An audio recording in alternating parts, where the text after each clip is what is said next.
Welcome back to another edition of the Rodcast, Monday Fun Day edition of the Rodcast. Lots to get into. Seventh heaven yesterday in the NBA. You had two game sevens to enjoy, and I think it was an unexpected outcome for at least one of those. And I think a lot of NBA fans out there are going to get used to this new blood that we're seeing in the NBA. A lot of new blood in the NBA. We'll talk about that game seven for the Indiana Pacers and the New York Knicks, and also a game seven for the Nuggets and the T-Wolves. T-Wolves come out on top. So do the Pacers. Underdogs win. So we'll talk about some of the new dogs. There will be a new dog, if you will, big dog in the Western Conference. On the Eastern side, Boston will be facing Indiana in the Eastern Conference side of things. So we'll break that down and talk about it. Of course, we're also going to get to some Texas football discussion. We'll go behind the burnt orange curtain. I promise you that red zone breakdown. We'll get into that too coming up when we talk some Texas football. Also, we'll give a shout out to a lot of the other sports. Texas made history, at least the University of Texas, the athletic department made history over the weekend. We'll talk about that historic run that Texas sports is on. We'll also get into some NFL discussion next hour. Apparently, some of the disparities in the NFL schedule starting to come to light. We'll examine them. We get into Rod's rant. There's a top 100 list of the best players in college football. We'll see which Longhorns are getting some love. There's also a new metric, one of my favorite data scientists came up with in determining strength of schedule, and this got the Longhorns SEC strength of schedule looking more than favorable. We'll get into that as well. Also, your usual favorites. We'll talk about whatever my man Patrick comes up with for the topic for the big fat poll today. That'll be coming up later on in this hour. Also, we got your what the facts, what the stats. We got off the record. We got who said that. All your usual favorites. But first, before we start that, let's get into the introduction of my co-host. He is one of the hardest working members of the ARN family. He's got a hustler spirit, period. I'm not sure what he's paid, but I'm damn sure that he's underpaid. Ain't no 401k for this hustler, and he's a hustle man of many talents. Is my friend, co-host, and neighbor is Patrick Davis, y'all. What's going on, Patrick? How you doing, brother? Doing good on a Monday, getting ready to roll through the week. It's gonna be a good week. I can feel it. I can feel it already. It's gonna be a good time. Watched some game sevens yesterday. I was watching the first half of the game, the second game with my friends, and we were like, well, too bad it's not going to be a good one. And then the second half happened, and no one saw that coming. No one saw that coming. I'm with you on that too. I did not see. I was getting ready to let me move on to something else, and it got interesting. It got interesting. Let me introduce you to my co-host. He's a proud alumni of DBU. He's got more papers in Dunder Mifflin and watches more film than Siskel and Ebert. He is the new Rod, father of Austin Sports Radio, Mr. Rod Babers. Yeah, my mother-in-law's in town, and she's sporty spice. She loves all sports. So we were watching. I was like, oh man, I got some shows. I got to get to bed. I can't be up all night watching the game. I got to choose my entertainment.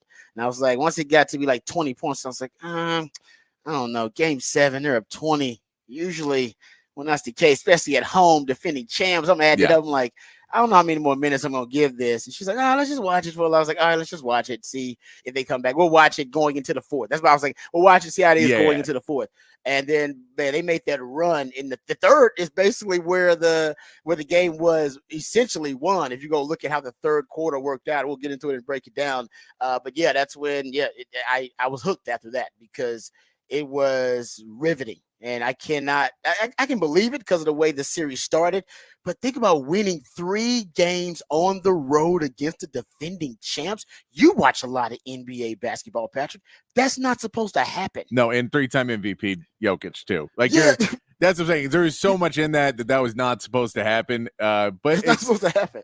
But it's been an interesting playoffs there's just been some, I don't know, collapses. There's been some teams that have just not, that have come out and all of a sudden not been able to play basketball at all the level they've been playing before. Normally it's been an entire game. This was just the second half that Denver checked out a little too early, and now they're going to go home. Yeah, that's exactly right, man. Up 20. You just, like I said, I was adding it up. My house like, man, you know what? I was that close to turning on another program. Exactly. No, that was like, I was saying to friends, I was like, I'm going to go home. I'm going to go home. I'll watch the end of it at the house, but like, I'll go home. What's going to happen? What's going to happen? Go home. Exactly. Like, go home, they're up 20. Turn on the TV, and you're like, all right, that's not much happening. Kind of get ready for the work week. And then, oh, wait. Because Anthony Edwards wasn't balling either. That's another factor I threw in. I was like, well, Anthony Edwards ain't balling either. Yeah. Like, he ain't on. Usually, if he's on. And Jamal Murray is. Yeah. Jamal Murray was exactly.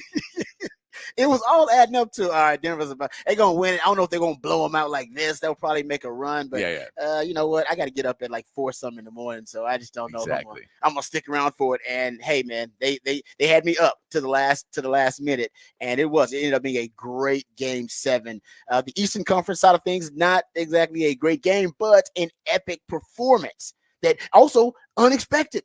Nobody saw it coming. Nobody saw Indiana shooting like that, which is crazy. Indiana was a really good offensive team. I mean, they were one like top 10 all-time greatest offensive teams during the regular season based on their points per 100 possessions that they averaged. But man, for them to come out and shoot, what was it, 67% from the field, and set a new playoff record for field goal percentage in the game. Like nobody. Like I said, nobody saw that coming. Like nobody, and the Knicks have a good defense. The Knicks, it says not going up against. Now they got a lot of injuries, so that they did. The Knicks have a good defense. It is funny that I remember Stan Van Gundy going off, getting mad because everyone was complaining that Tom Thibodeau was playing his stars too many minutes, and people were like, he's playing too many minutes. Stan Van Gundy's like, that's ridiculous. Look at these teams. They're not, and that was when he said it, and the Mavs came out and couldn't put together a game because they were too tired. And it's like, Stan, I think there is a point to this. I think maybe these guys need a little bit more rest. Like, you have to have bench depth. I get why you're having to do it, but at a certain point, there's only so much gas in the car, man. And all these guys, and the injuries started to pile up, and guys were just getting beat up. And Brunson gets hurt in the series. He has a broken hand, and so he's hurt. OG Anunoby tried to come back, but wasn't the type of player he needed to be. Josh Hart wasn't playing very like. And then I'll tell you, Dante DiVincenzo, man, that dude showed up. I will not miss him in the playoffs. For a guy who shoots threes and flops like crazy, that dude talks mad trash. He was backing it up last night. That dude talks the entire game, and you're like, hey man, you're like the 5th best player on this team. I get you're shooting well, but you're like the 5th best. You can't talk this much trash. Just a little bit less. Let's calm it down a little bit. I don't even know if it would have mattered if Jalen Brunson didn't get hurt and they didn't have the injuries. Just the way the Pacers were shooting, you just don't beat a team that's shooting that well from the field. We'll get into some of the details of it, obviously, after the Horn headlines. But I don't know if the New York Knicks could have done a damn thing. No matter what they did, the Pacers came out with an all-time great, yes, literally all-time great shooting performance versus the Knicks once again in Madison Square Garden on the road too. We see these performances on the road, which you just don't in a game 7. Usually the home field, home court advantage means something. Not the case at all in these games. So I like the surprise result. I like the twist.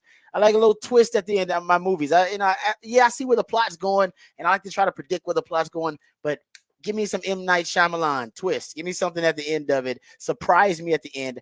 I'll admit, NBA playoffs. This ain't the end, but at least the end of these series. Surprised the hell out. It was like a movie you go,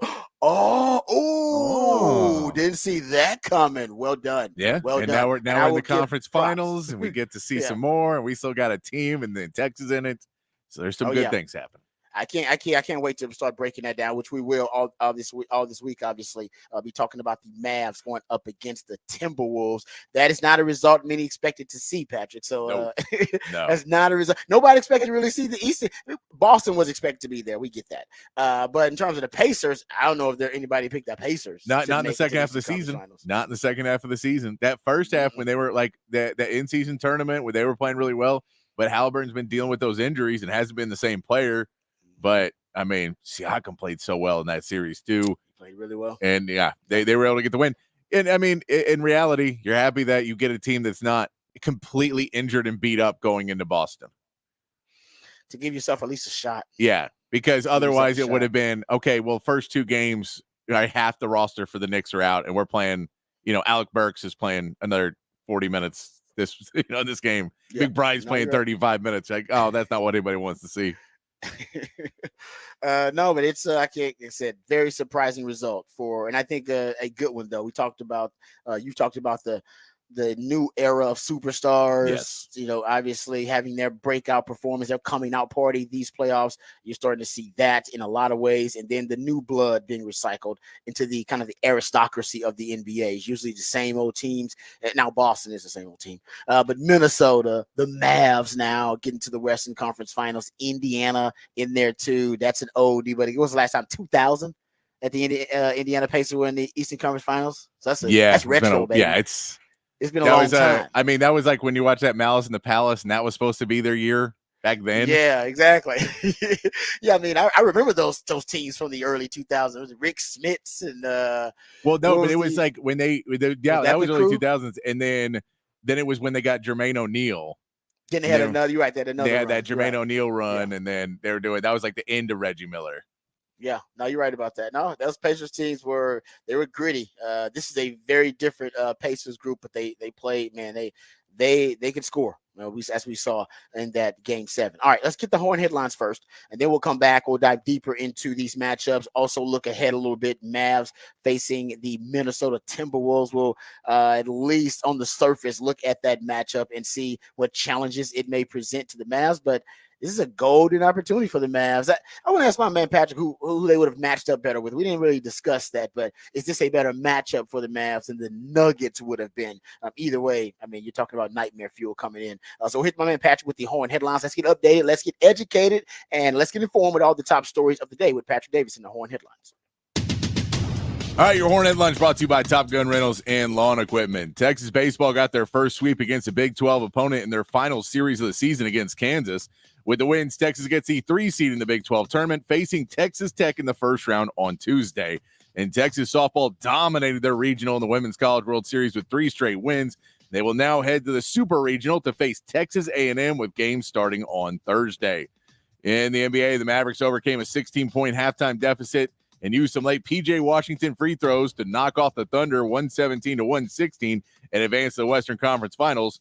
They will face the Timberwolves in the Western Conference Finals after Minnesota overcame a 20-point deficit to knock off the defending champion Nuggets 98-90. In the Eastern Conference, the Pacers could not miss, shooting 67% from the field on the way to winning their Game 7 against the Knicks 130-109 and advancing to the Eastern Conference Finals to take on the Celtics in a series that starts on Tuesday. In Major League Baseball, the Astros get their 3rd straight series win over the Brewers, powered by Kyle Tucker, who is now tied for the league lead with 15 on the season. The Astros now welcome the Angels to Houston for a series starting tonight. And the Rangers drop their series to the Angels as they are still having issues getting runs in. The Rangers have a day off today before they begin their series with the Phillies, who is 4th in team ERA this season. And that is your Horn headlines.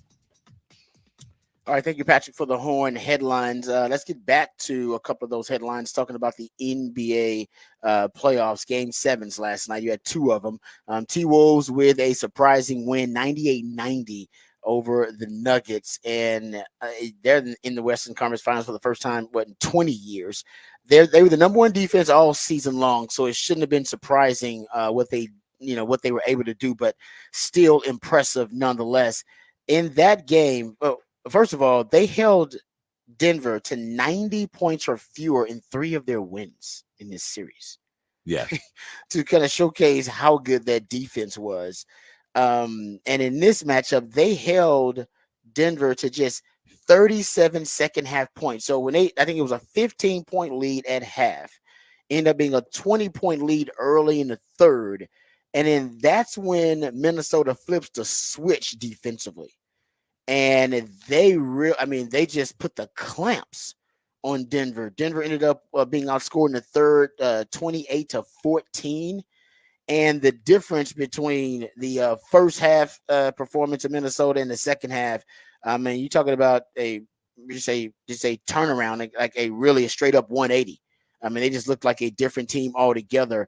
And really, Patrick, that was really it. That 3rd quarter where they outscored them 28-14, they had in the 3rd, I believe they had a plus 11 rebounding edge, offensive boards, and second chance points. They went from 12. They were at 2, I think, in the first half to 12 in the second half. They really just looked like a different team altogether. And to do that without Anthony Edwards having a great game, he was 6 of 24 in this series. But guys like Jaden McDaniel stepped up with 23. I think Cat had 23 as well. It really was about the other guys in this series, especially in the Game 7. It was not the Anthony Edwards show that you thought it would be down in the clutch. They showed up in clutch time, but it wasn't the stars that showed up for him. No, I mean, Karl Anthony Towns did have a big game. He started to show up a little bit, and And that was kind of your, the guy you needed to step up. But, this has been a series and a lot in the playoffs where defensively you have to pick your poison. And, you'll see teams either go after a star or they'll try and shut down everybody else. And we kind of saw the two tails of that in this game where Denver went in and they said, we're going to shut down Anthony Edwards and make the rest of the team beat us.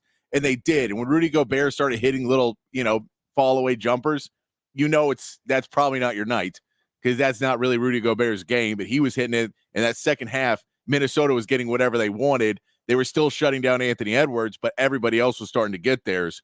And then you saw for the Nuggets, nobody could score. Michael Porter Jr. needs to be a third guy for that team. He wasn't able to get going. Aaron Gordon, who was such a big piece of those wins early on, he fizzled out in that series. KCP didn't do anything. They didn't really have any help off the bench. And so it came down to just, let's let Murray and Jokic go and see if they can beat us by themselves. Murray didn't play well in the second half either. He couldn't get shots to fall. And I think, it's a different game if Murray doesn't just completely fall off in that second half. I think he's one of those things you see is he'll get flustered. And I think the reality was they went in that locker room at halftime and did not have the right mindset coming back out of, we know Minnesota is about to throw everything at us. They had Minnesota's going to try and make a run, but they didn't treat it like a game 7. They didn't treat it like they go home if we win. And so they didn't think that run was going to be every last ounce of energy that Minnesota had in them. And they were bringing everything they possibly could. They treat it like a normal game. And so they thought that run was going to come. They'd be able to weather it and get through it. And they just weren't ready for it. And once they got there, it was kind of like these other games that became blowouts for Minnesota, was basically once you punch Denver in the mouth, especially Jamal Murray, Jokic, but a lot of this team just backed down in a lot of these games. Once Minnesota made a hard push at them and took the lead and came back in these games, Denver had no answer, and their shots stopped falling, and they stopped playing basketball the same way we've seen Luka play with a smile and try and change his attitude to make it more fun. You saw, Denver get so knocked out of their rhythm that they just weren't able to get anything to go. It's a 20-point lead. All you have to do is just make some of your shots, and you probably win that game still.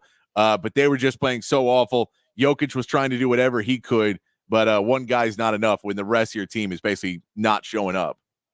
Yeah, you're right. And those second half stats. So they scored 98 points. They scored 60 of them in the second half compared to 38 in the first half.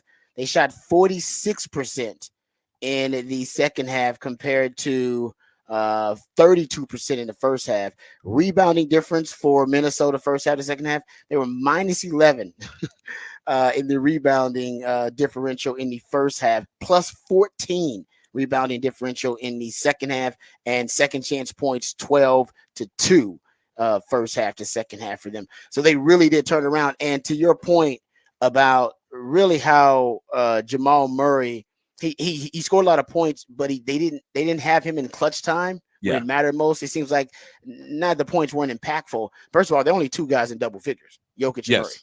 So that in itself just shows you they were able to neutralize all the other threats. So when they would double Jokic or they double Murray, when those guys would kick it out, the other guys, the other supporting cast members, they weren't making a lot of shots. That wasn't the case necessarily for the Minnesota Timberwolves. Their other guys were making shots. We talked about Jaden McDaniels. You go look at when it was tied up 72 all. It's like 10 minutes left in the game. So tied up 72 all. Go look at the points that were scored for Minnesota in that time span, all the way leading up to that Anthony Edwards 3-pointer, that late 3-pointer that basically kind of sealed it, and everybody was like, "Damn, I think this is it. I think they're gonna win this thing." You had Conley hit a 3. You had Gobert go with 2 free throws. The Gobert had that crazy fadeaway you talked about. Jaden McDaniels hit some free throws. Then Gobert hit more free throws. Then there was a Naz Reid stretch. Remember that Naz Reid stretch where he kind of took over the damn game, where he had the 2-pointer, then he had the free throw, then he had the putback. It was like, damn, Naz Reid's taking over the game. And it was like, and then Anthony Edwards shows up. Then he hits the 3-pointer. It's like, okay, then they're gonna win it. But in that stretch, like I said, it was the other guys that took over. It was close. It's getting close to clutch time, 72 all. The game could have swung either way. Could have swung Yes. either way. And what swung it for Minnesota was Conley, Gobert, and Nas Reed. Those guys swung Yeah. it pretty much in clutch time for him. That was to have that type of performance, that type of team victory. Is showcased with the defense, number one, but also showcased that when it came close to clutch time to win the game for him in winning time, maybe because clutch time I think is like 5 minutes with the game within 5 points. But in winning time, which is what it was when it was tied 72 with 10 minutes left, it was the other guys. Man, the supporting cast was fantastic for Minnesota, and not so much for Denver. Yeah, I mean and we've seen it a lot in this playoffs. You need depth. You need more guys on your team that can score for you. It's too easy to defend two guys and slow them down enough if other guys are not going to hit shots. And Michael Porter Jr. was really that guy that needed to play better. Him and Aaron Gordon. You expect some points out of KCP, but I don't know if you expect that many more points. He had 5. You maybe try and get 10 out of him. So that's a 5-point swing. That's not as much. But, Michael Porter Jr., you would like to have 15. Aaron Gordon, you like to have 15. You want those guys to be in double digits every night, and they combined for 11. So that's a big loss where those two guys just weren't hitting shots. Michael Porter Jr. 1 for 6 from 3. No one was shooting threes well in this game, really. I think they were all a little bit tight just on both sides of the ball. And so you just have to attack the basket. I don't know if Denver attacked well enough down the stretch. And I get Rudy Gobert's in the paint. You don't necessarily want to attack as much, but just get higher percentage shots, try and get in, get a couple of fouls, slow the game back down when you have the lead. And it didn't feel like they did that. It felt like they kind of just kept throwing the ball to Jokic. They would double down on him. He would kick it out, and it's a missed shot, and it's going the other way. Yeah. No, Jokic and Murray scored 69 of their 90 points. I believe they got total, if I'm not mistaken, 5 points off the bench. Yeah. No, and they're all Christian Braun. They're all Christian Braun. Wow. Yeah, that's at home. You're gonna need your bench at home. That's when your bench is supposed to shine at home. Yeah. That bench did not show up for them, so they just needed more from their supporting cast. They needed more from Jamal Murray late down the stretch. But we got to give more props to Minnesota, and Minnesota's defense is stifling. I mean, to hold a 90 points. Yeah, and I mean to do that when you had not a great first half. Yeah, because that was the key. It was just one really, really good half, and that got them the win because they weren't playing great in the first half. They allowed 60 in the first half. Yeah, you're right. That's how deep this team is, and that's what kind of stifling defense they can play. Where they can, like say, in the third quarter. I mean, Denver only scored 14 points. I mean, they put the locks on them, and then when they do that, they're not able to go on their run because they got some stars to be able to do it. And like I said, they have depth that you just don't really anticipate. Guys like Mike Conley, Nas Reed having big games for them. They have a lot of guys, man. They got some depth, so it'll be interesting to see going up against the Mavs how the Mavs decide to neutralize that T-Wolves depth. Let me ask you this real quick, since we're talking about this. Which one was a better matchup for the Mavs? Which one, in your opinion, would have been a better matchup for the Mavs? I'm going to say Minnesota's a better matchup because I feel like the pieces maybe are not so, awkward. Like we saw how much in the first series that Zubac was able to go in and score on this team, right? Mm-hmm. We saw Zubac have points. Yeah. Now you put Jokic in there, and you're going to have to throw everything in the kitchen sink to get it in there. And then you're hoping that Jamal Murray, but then, I think that really that would have been a series where you're just throwing everything, trying to not get Jokic to go off for 40 or 50 a night. And so they have that power man down low. That's not one of those Mavs strengths. They play good off the ball defense down low, but not necessarily on the ball defense. Now you're playing against Rudy Gobert, who's not as necessarily the offensive threat. You can slow him a little bit better. You let Gafford be able to be in the game, Lively be in the game a little bit more, because they're going to be able to play off the ball defense off of Rudy Gobert. You just got to be able to get back and not let him get putbacks. PJ Washington versus Karl Anthony Towns, not a bad matchup for PJ. You give up a few inches there, but in all reality, the athleticism should make up for that. Karl Anthony Towns not really going to be backing him down. So PJ Washington, that's a decent defensive matchup for you there. And for PJ, he can go body up on Karl Anthony Towns, which he doesn't want to do. Yeah. So that adds a little interesting piece for you. The cutting, everything else, what those guys have been doing on pick and rolls and stuff like that. that Karl Anthony Towns doesn't want to get into that game. So you're going to see a lot of that. And defensively, I think you're going to see a ton of trying to get them to switch. And that's where it's going to be. Do guys fight through screens and Luka just hits threes, or do they get Luka and Kyrie and they try and get them on Mike Conley and they try and switch off of it, because you're going to be trying to put one of your better defenders on Luka. But if he starts going through screens and you screen him off and there's Mike Conley, and now it's Mike Conley and Luka, he's going to try and go on that all day, and Kyrie's going to try and do the same thing. They're going to really try and push to get one of the weaker defenders onto one of their stars. And then it's just a question of, can Derek Jones and Kyrie slow down Anthony Edwards enough to be able to go in? But it's going to be a really hard matchup. Either one of them were going to be really hard. But I think you have a couple more pieces where you can kind of game plan it against Minnesota, and you might be able to sneak out a win and get to the finals better than a Denver team where it just feels like they have a couple of problems that you just don't really have an answer for. Yeah, you can't solve Jokic.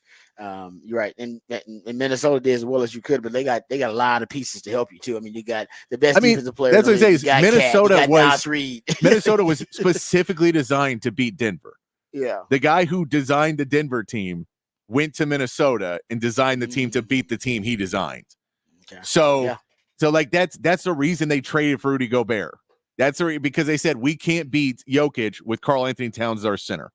Yeah. So we need that. We also need Naz Reid because we need another big man to go stop Jokic. Yeah. Like I understand how good this Denver team is because I built them and I know Jokic is. So I need to go get somebody else that can slow them down. That's what he built. So now you're playing a different team, and the Mavs are extremely different as far as big men go, because their big men are guys who are going to cut behind you and try and get dunks. They're going to try and follow up. They're not necessarily guys that are – the offense is never going to run through them. Yeah. And so it changes a little bit of what happens trying to defend them. So Rudy Gobert still can defend them, but it's a different kind of defense. Naz Reid and all those, it's just a completely different type of defense you play on the bigs down low.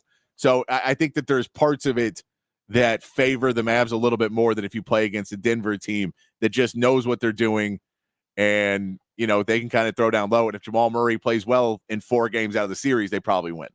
Yeah, no, I love that that little insight there. The architect of the Denver Nuggets pretty much went to Minnesota, and if anybody knows how to reverse engineer what he created, it would be him himself. And now, but that's like you said, now that's different because because I remember in the Rockets, Daryl Morey was all about that with the Rockets. I remember they was like, no, we're building the Rockets to beat the Warriors. Like that's all we care about. Like nothing else matters. We're building this team specifically to beat them. And everybody was like, what about the rest? It was like the rest doesn't matter because once if we beat them, then we're where we want to be. We're in the finals, or where we want to be. And that's kind of where Minnesota is now. But they find themselves, like you said, going up against a different style opponent, constructed in a different way, with Luka, a transcendent talent, and Kyrie Irving, also another high-level elite talent to deal with. So, I did see the Luka fans pointing out that out of the 3 MVP finalists, Luka was the only one who did not drop a double-digit lead in the final game of the series. Oh, because the Mavs were down 16. Yeah. That's a great point. The Nuggets I thought about that, actually. were up 20. So both of them, Jokic and SGA, dropped double-digit leads to lose the series.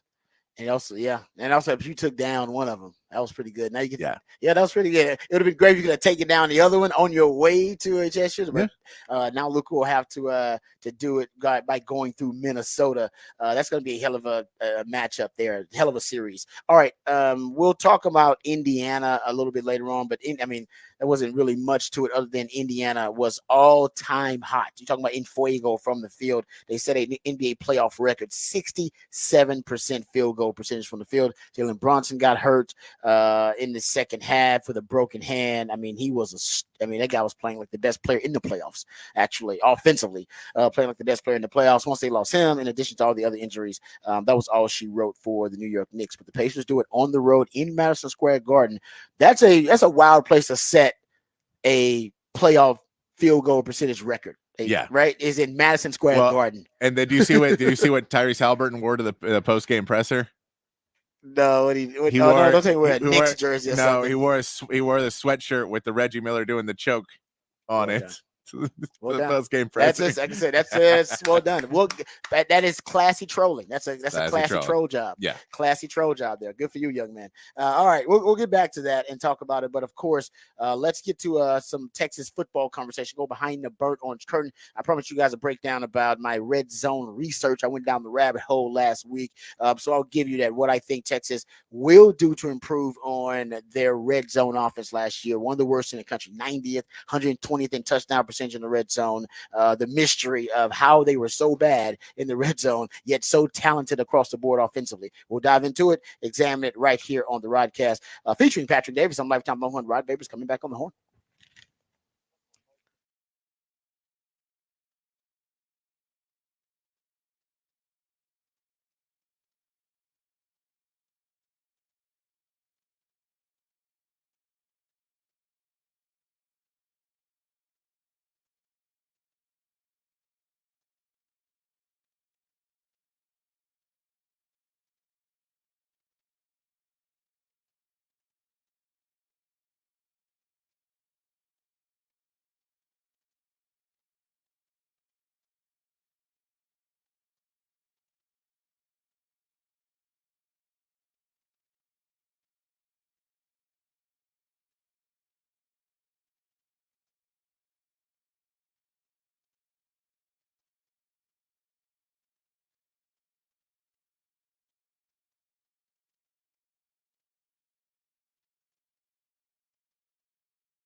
All right, welcome back to the Rodcast. Time to get to some Texas football conversation. Go behind the burnt orange curtain. And I told you guys last week I've been doing some rabbit holing, trying to go down the rabbit hole, figure out what went wrong for Texas in the red zone. Now, Texas red zone offense map cost them 2 games. This is a really, really good team. The argument could be made if not for their red zone woes. This is a team that would have been playing in the national championship against Michigan. Came back to haunt them in the Sugar Bowl against Washington. Came back to haunt them, of course, in that loss to Oklahoma. One of the things I found in my research that was interesting trend is that in 2021, when Sark first got here, Texas was third in the country in touchdown percentage in the red zone, fourth in red zone offense overall. So a top 5 red zone offense in 2021. In 2022, they went from third in red touchdown percentage in the red zone to 65th. They were still a top 20 overall red zone offense, went from 4th to 19th, but then in 2023, it drops off a cliff. They go from being the 65th ranked offense in touchdown percentage in the red zone to being 120th in touchdown percentage in the red zone. Basically, half of their trips in the red zone resulting in a touchdown, and then they were 90th overall in the red zone offense. I thought to myself, man, it's crazy. And then when you look at the amount of talent they had drafted offensively, you had 3 wide receivers drafted, you had 2 running backs drafted, you had a tight end that was drafted earlier on the draft, you had an offensive lineman that was drafted, you had the biggest O line in the conference last year. You'll have obviously I think a first round quarterback drafted next year, on the upcoming draft, who was also on that team. I mean, that team is loaded. So almost no reason for, and Sark is a brilliant offensive mind. So no reason for them to have struggles in the red zone when it's money time, but they did. And I think it was multifactorial, which is why Sark really never figured it out. I mean, their best game red zone offense was in that Big 12 title game against Oklahoma State. And I think in that game, Texas was either 5-5 or 6-6. I mean, they were elite in the red zone in that game, and they blew them out. But that was the exception, really, and not the rule for Texas, unfortunately. So I went back and looked at it. I started looking at the red zone plays and the best red zone plays. So I started with, what red zone plays were just the most successful red zone concepts for Texas, period. Looking at yards per play, looking at conversion rates in terms of being able to convert third downs and being able to convert obviously into touchdowns, and looked at success rate. Success rate is when you can get 50% of the yards needed for the first down on first down. On second down, you get at least 70% of the yards needed for the first down, and on third and fourth down, you get 100% of the yards needed on third and fourth down. You do that, that equals your success rates. So I looked at kind of those 3 measures to find out which plays were working best for them.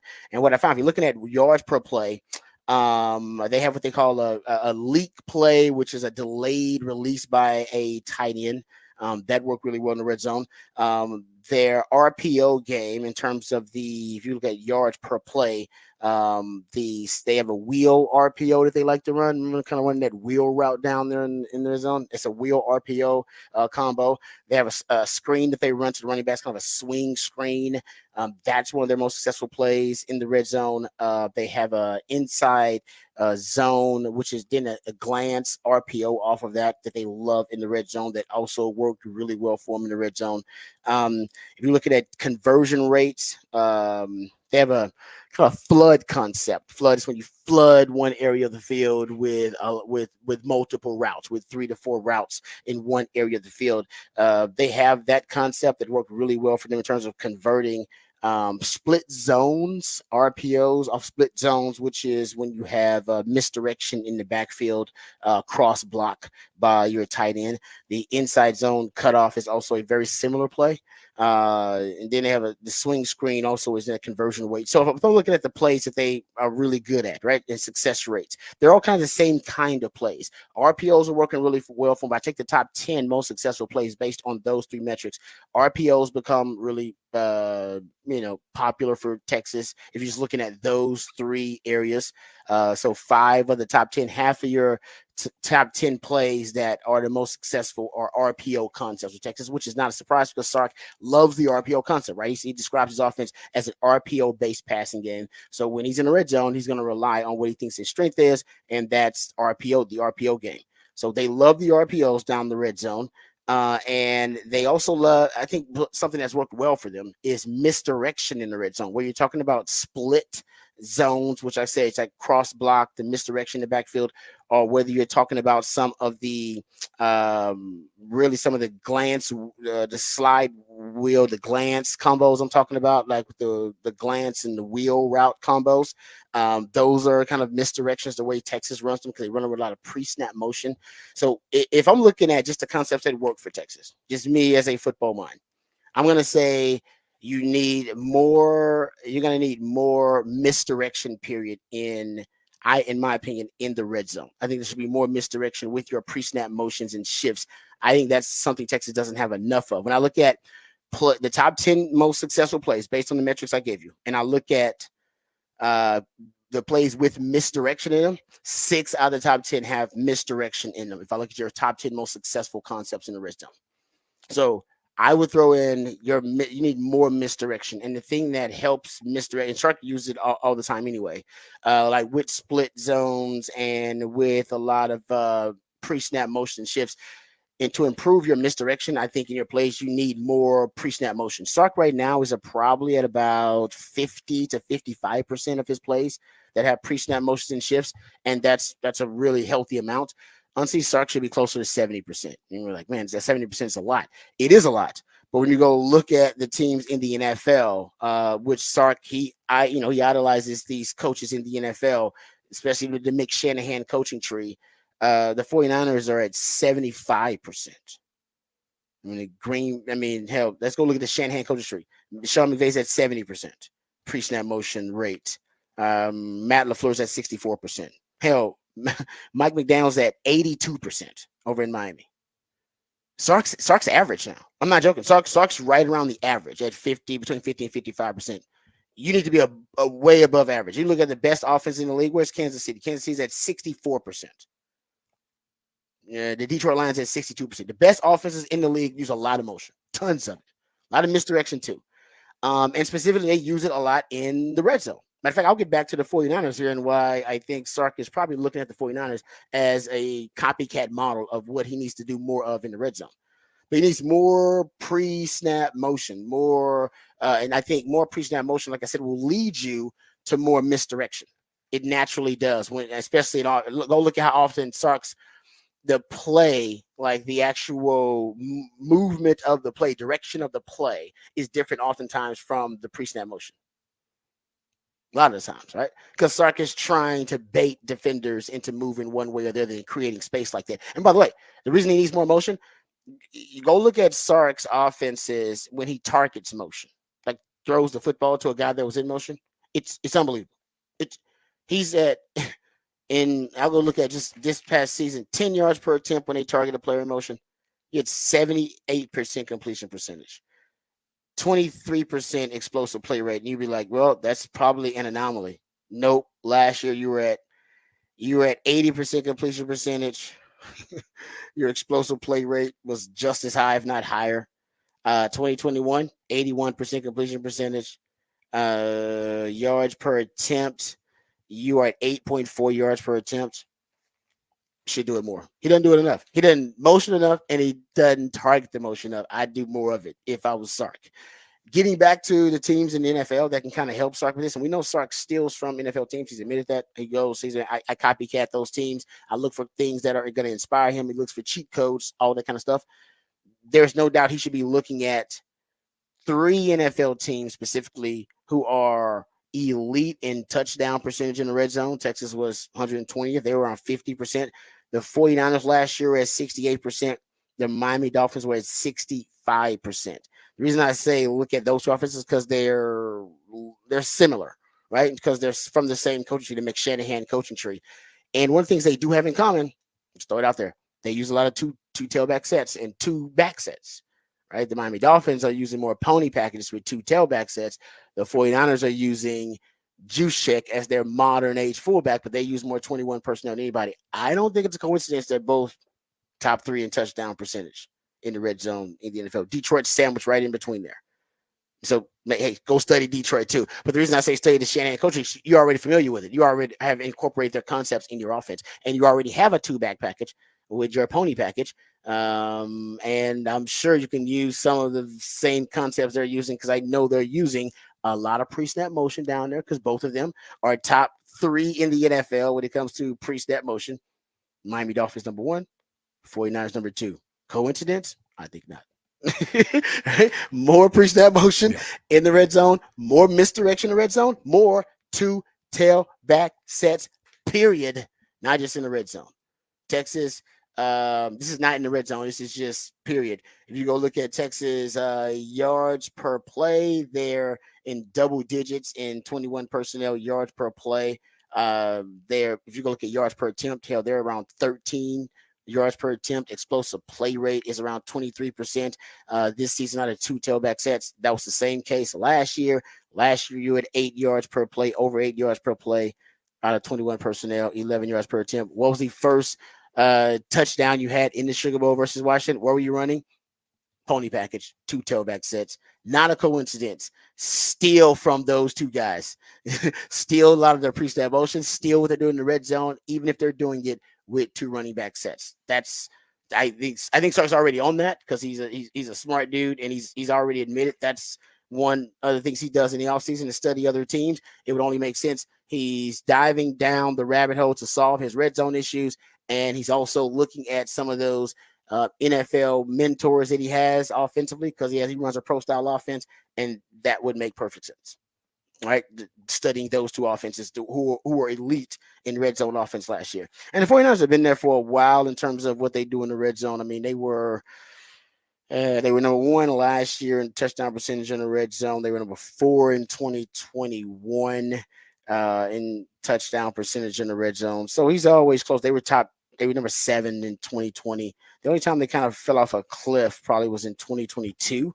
But consistently they're up there, and I think Mike McDaniel's offense they do really good creative work in terms of isolating defenders, finding matchup advantages in the red zone. So those are a couple of my suggestions. Also, if I was Sark, I'd start thinking more players, having a package of thinking players, not plays. He did this last year. More AD Mitchell, just getting to AD Mitchell and JT Sanders when the scheme or the concept may fail you. Hey, man, can we just isolate my guy? Can I get my guy isolated on their guy? I do wonder what he's going to do about the jumbo package this year. Now, remember last year, and people forgot about this, but remember last year you did have that, I call it kind of the hippo package, but they had that jumbo package last year, which is, to me, I think they got it I think they were inspired to use that jumbo package last year because we hadn't seen it from Sark in that manner. But remember, on the staff, they hired as an analyst Paul Chryst, a Big Ten head coach from Wisconsin, and he used to run a hippo package at Wisconsin. It was 7 offensive linemen on the field at one time. You go think about what Texas ran last year. Now they brought on Byron Murphy and T'Vondre Sweat, but essentially it was just 7 big guys on the field. And I can't help but think that was something that Paul Chryst might have helped them with because that was something they did a lot of when he was at Wisconsin. Big Ten football, they want to play bully ball. If Sark wants to play bully ball, no T'Vondre Sweat, no Byron Murphy this year, I wonder if he'll decide to play bully ball with just more offensive linemen since you're so deep on the O-line. Who's going to be in the jumbo package this year? That also is something I'm interested in, and I think it's something that can work just situationally. I think you might see some of that, but more RPOs definitely in the red zone. Sark loves it, but more misdirection, more pony package, more pre-snap motion. Hopefully, this is just something that won't be this bad again. But the trend that I saw, where Texas was elite and when Sark first got here in touchdown percentage in the red zone offense, and now have become, let's be honest, they become poor. I mean, it's just they're bad red zone offense. I mean, the stats would tell you that, the eye test would tell you that. Still did not, I think, limit them from being a great team. But think about how much better they could have been, even if they were just an average red zone offense. So I think I know Sark is diving into the problem. A few of the suggestions that I would throw out there based on my research and what I saw. All right. That's not. We'll get back to that when we get into some more Texas football conversation. Let's dive into the topic for the Big Fat Poll of the day. That'll be coming up next from my man Patrick Davis. Also, we'll learn about the musically themed day of the week, as we always do, right here on the Rodcast, featuring Patrick Davis on Lifetime Low Horn. Rod Davis coming back on the horn.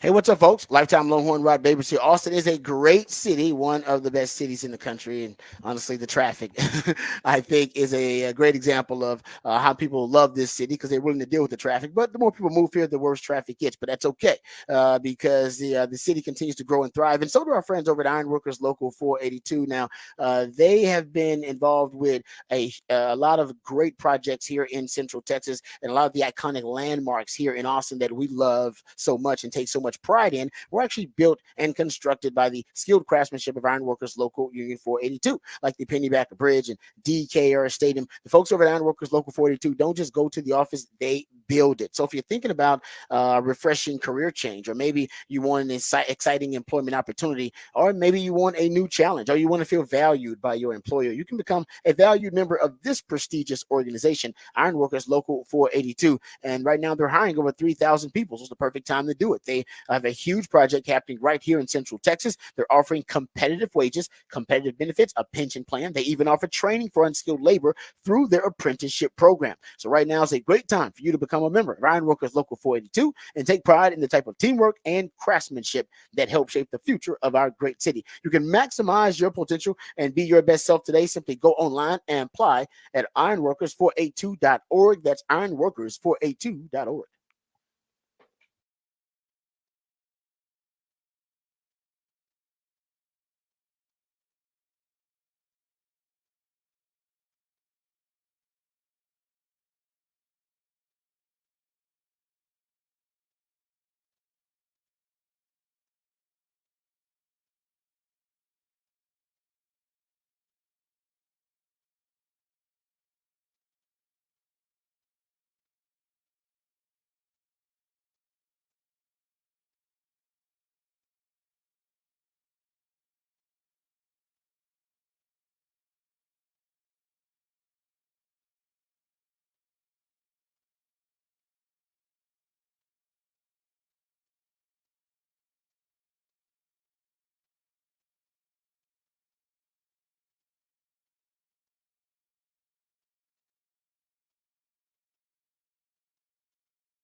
Back on the Rodcast on a Monday. That means it's a smooth soul Monday. Playing you some music to ease you in to your work week with some smooth soul music.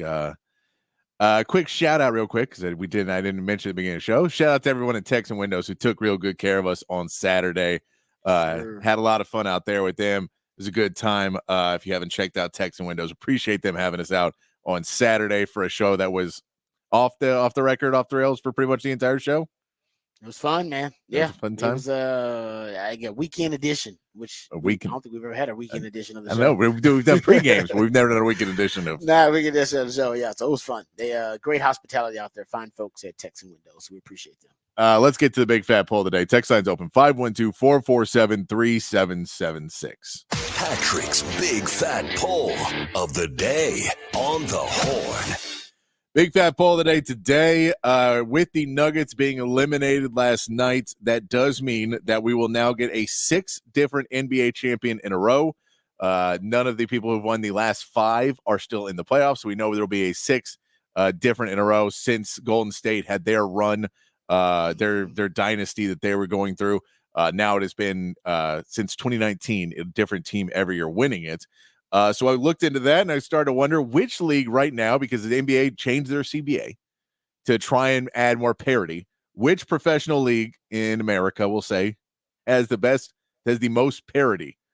When you talk about teams being able to compete, champions being able to be crowned of different types and not having, just certain teams be over the top and constantly winning. So we can say this will be the 6th different NBA champion being crowned this year.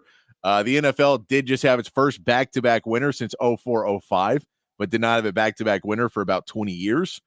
For MLB, which you would say MLB would not be probably the one you would think, they have had 9 different World Series champions in the last 10 years. The Astros the only team to win twice in the last 10 years. So that's a stat of, if you're talking about parity, 9 different teams have won in the last 10 years. And for NHL, 15 teams have reached the Stanley Cup finals in the last 10 years. So not as many teams have won it, but a lot of different teams have been in it. So that is the question today. Which league do you feel has the most parity? It is something that most leagues try and strive for, or else fan bases tune out because they're never able to compete. But all the leagues are competing for it. The NFL, of course, is really trying to do it because they all of their markets need to be strong. Yeah, the NFL champions really how often you can go from worst to first. That's their big thing. Because obviously the NFL, I think because of the format of the postseason, you don't have series, so it's a little bit different. And I think it may have lent itself to a dominant team having a dominant run. We're seeing it from Kansas City right now, which is going to try to be the first team to three-peat in the NFL. But I do think if, the NFL, they do have a lot of, I don't know how often they have them in the NBA and then Major League Baseball. I'll admit I have not researched that. But I know the NFL champions, and they promote that worst to first. Meaning, no matter how bad your team was, you always got a chance to go from worst team in your division to the best team over one off season. And it happens a lot in the league, which it does.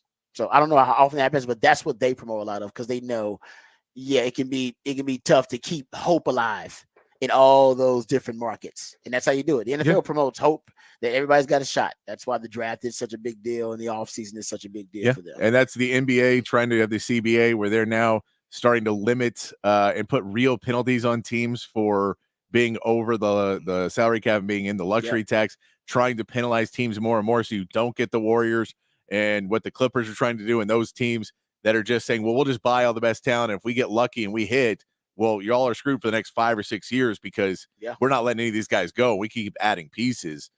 So that's a team that you can look into is they're trying to change that.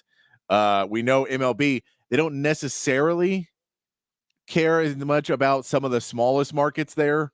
They let those ones, if you don't want to be a competitor, they're not making you compete as hard. They do have a lot of teams that go out of it.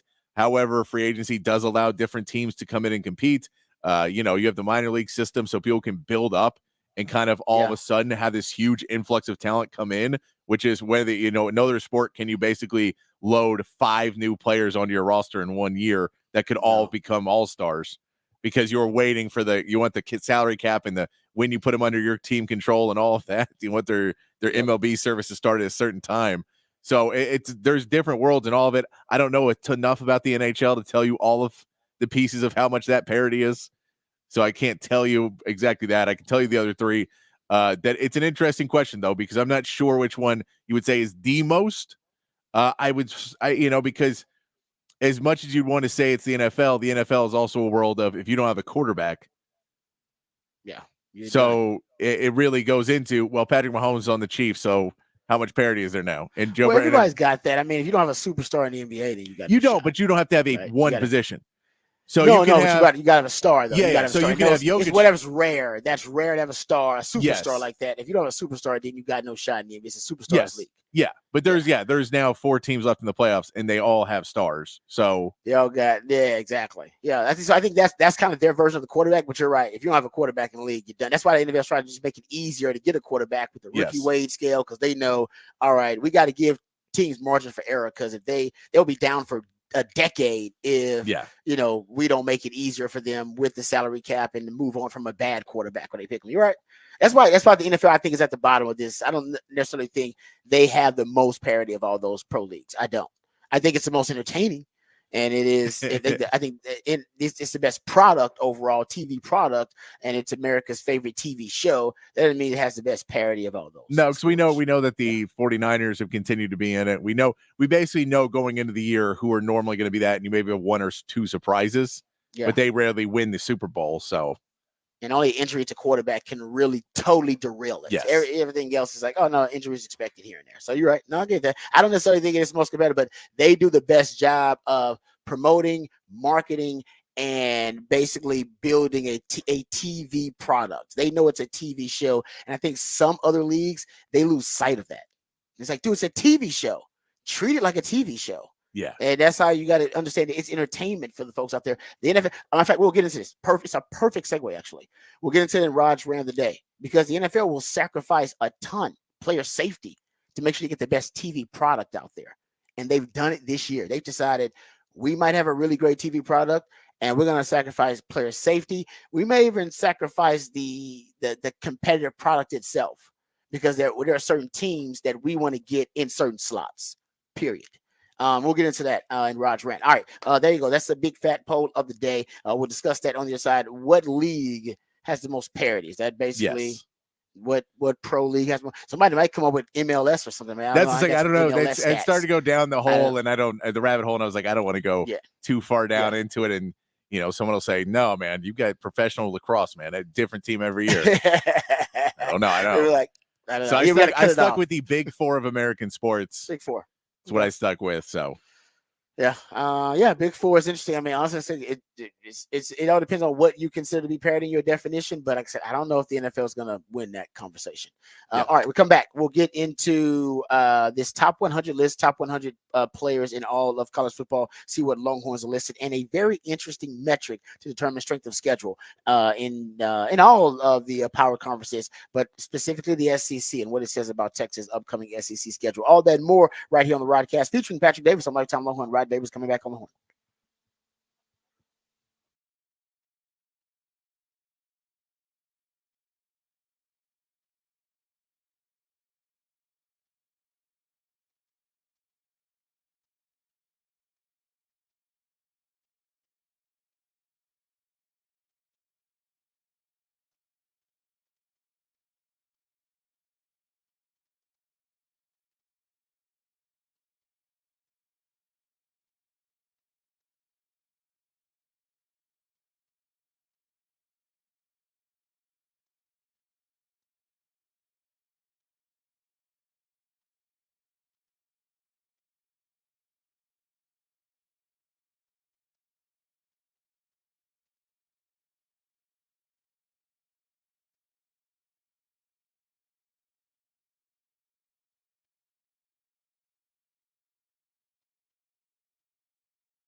Hey, I want to tell you about my friends and Rod's friends over at Texan Windows. We told you we were just out there this weekend and got to check out the showroom, got to check out the products that they have over there at Texan Windows.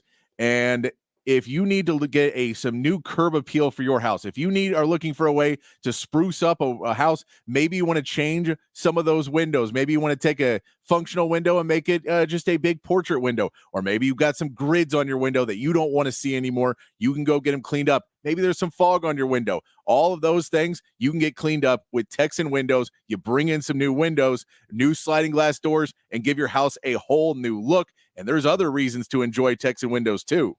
Yeah, no doubt, Patrick. In addition to the aesthetic appeal of those windows, they can also help save you money. That's right, save you money on your energy bills. Your energy bills are too high, or if your windows are, starting to show that condensation and starting to fog up a little bit on the inside, it may mean you need new windows. Matter of fact, my wife told me when I went out to Texan Windows to check out all the prices and deals they have over at Texan Windows, because she's interested, like I am, in saving money. And with Texan Windows, how energy efficient they are with the modern windows now, with that double pane low E glass. Replacement windows can help with energy efficiency, and you can also make sure during that Texas summers that you keep that Texas heat out and you keep your cool air in. And in the winter, you can also do the same. You want to be able to keep your house energy efficient. New windows are one of the best ways to do it.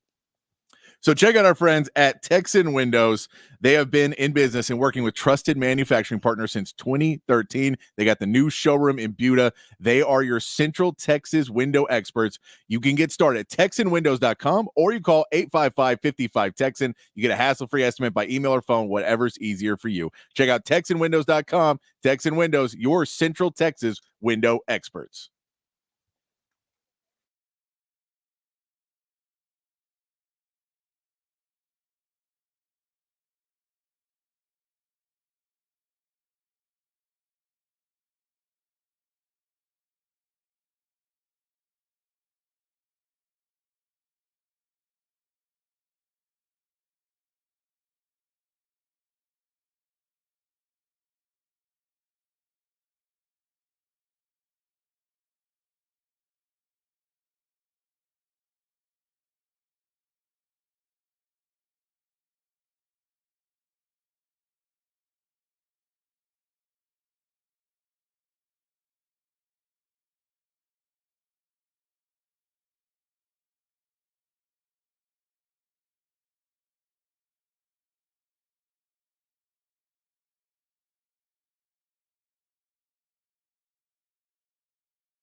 Welcome back to the Rodcast. It is a Smooth Soul Monday. The purpose of a Smooth Soul Monday for my man Patrick Davis, who comes up with all the musically themed days of the week.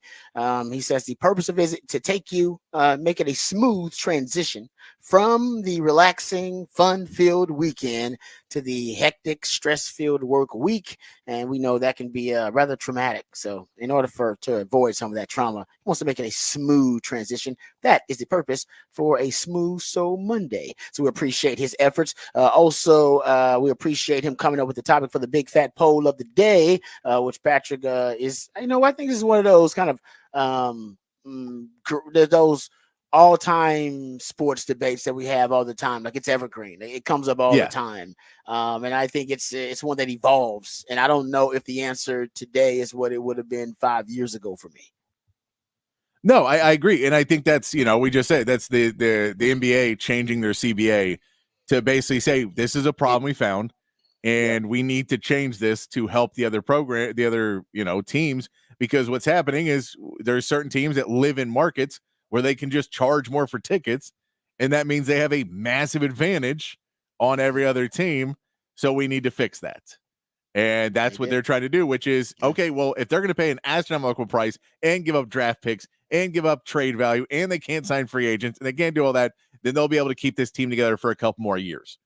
But in reality, most teams are not going to do that because the long-term effects are going to be so bad that an owner will say, no, especially if they've already won one title. Now, if they haven't won, they may try and push further to try and get that one win, which what we're seeing with the Clippers right now. The Clippers don't want to rebuild. They're just opening a new building. So they're saying, screw it, throw caution to the wind. We'll go over the cap if we have to. We'll pay the penalties. We still think we have the right team. We just haven't been able to be healthy. But you saw the Warriors. The Warriors started to blow that thing up because they realized they're at the end of the run now. They got their titles. We got to start getting rid of some of these people because we can't pay everybody, because it's going to start costing us down the road, and it's going to be 10 years before we get back on our feet instead of 5. Yeah. The topic for the big fat poll of the day: what pro sports league do you believe has the most parity? That's where the discussion we were starting to have last segment about the NBA now. As Patrick mentioned, now you have a different team. Basically, no defending champion has advanced past the second round since 2019, which shows you there's a lot of parity. You got a lot of new blood in the league. The NFL, you're on the other side of that. You got the Kansas City Chiefs potentially about to three-peat in the NFL. And a lot of the times we're looking at, if you had me to pick, it'd probably be some of the same contenders. The Texans are relatively new blood, but you're talking about the Eagles, the 49ers, the Ravens, the Bengals will be in that conversation. So it begs the question, which league has more parity? Because right now the NBA is doing really well. And that's where he puts it too, of, the haves and the have-nots in these sports, where in baseball, the bottom dweller teams are the bottom dweller teams, and they've stayed there and they will continue to stay there. And the A's are always going to be one of the worst teams, and the Pittsburgh Pirates are going to be one of the, and they always kind of sit at the bottom because they don't want to spend the money, and they're able to, because of the rules, have teams that pay the luxury tax make these owners richer and richer without having to spend a bunch of money to do it. They don't need their attendance to be great. So there's certain teams that just kind of ride the system. So the parity is, yes, there's at the top, you can change, and there's been a lot of different champions, but in the bottom half of the league, most of those teams in the bottom half have stayed in the bottom half for 15 to 20 years now. Yeah, and that's kind of what the NFL champions worst to first. So yes, they like to sell hope that, hey, well, you may be last today, but hey, all it takes is one off season, one good draft, hit on the QB. Look at the Texans, where you can go from worst to first in the NFL, and all it takes to hit on that one guy at the key position.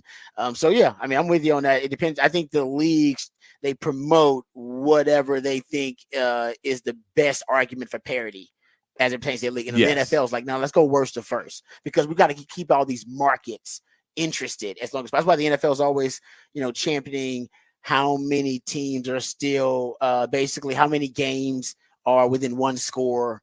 How competitive the games are. And so it all depends on your definition of parity. There's no doubt, though, and college football, I mean, that's how they're worse. Yeah. I mean, college football of all the pro. Now they're not a pro league, getting closer and closer to it. But if you're talking about popular sports, college football is the second most popular sport in this country. Oh yeah. You know, I But mean, yeah, they don't get to be on the list popular, because the answer is not a not pro. them. And also Yeah, the answer exactly. is blatantly No, not them. No, it is. Yeah, they're the worst. I mean, they're gonna get. It's actually gonna get worse, right? It's not gonna improve in college football. And I know we're actually about to get to more of a monopoly, an aristocracy, if you will, of college football. Yeah, they expanded the playoffs, but that does not mean anybody else is going to win.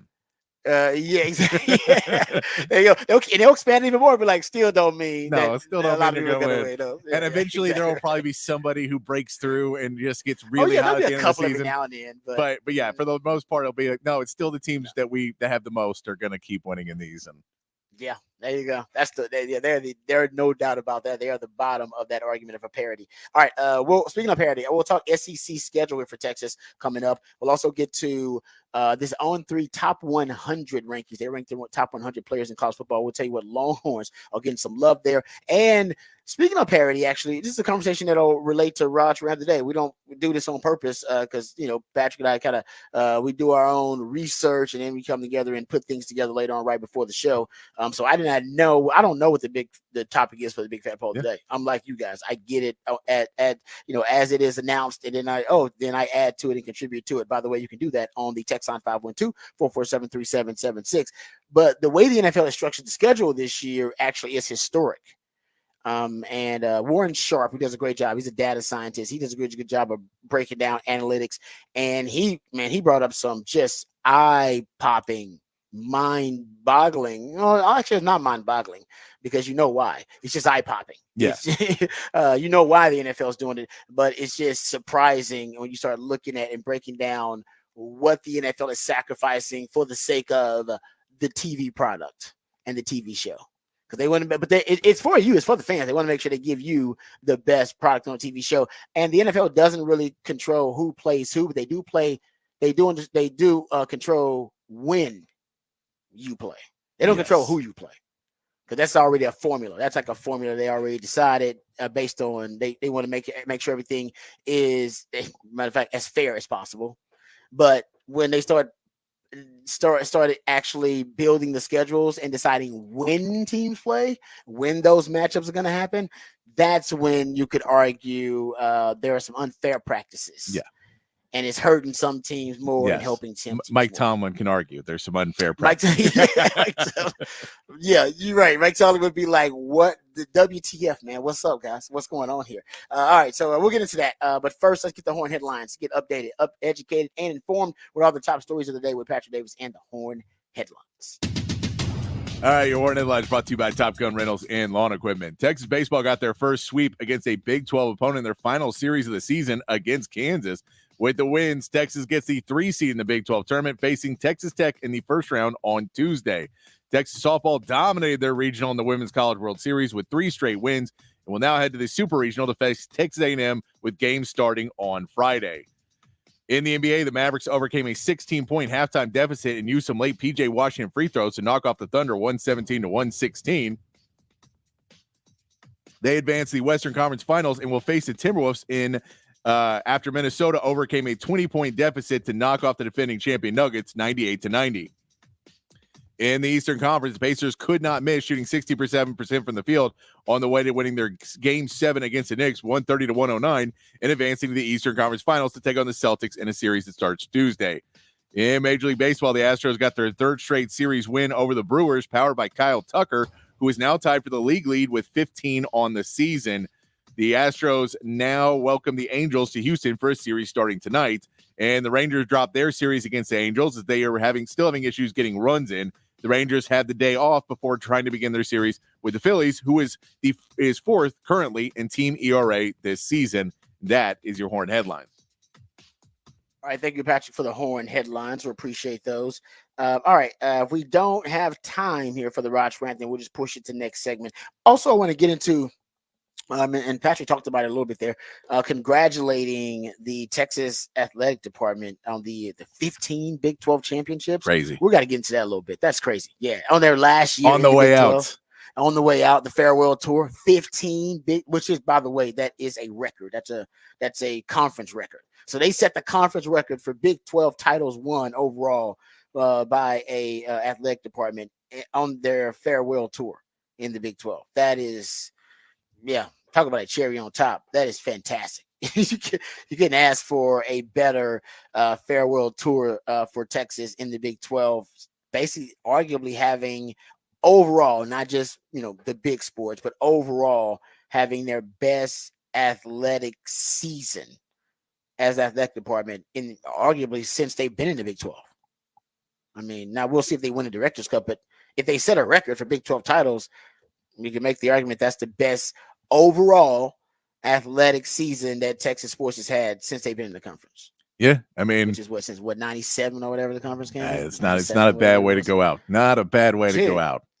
That is and I don't think it's a coincidence. I think there's a reason for that. We'll talk about that. We'll get into that coming up a little bit later on. Okay, let's talk about this top 100 list, and then we'll get into this data scientist. My man, Stats Award does a really good job, and he has his own metrics.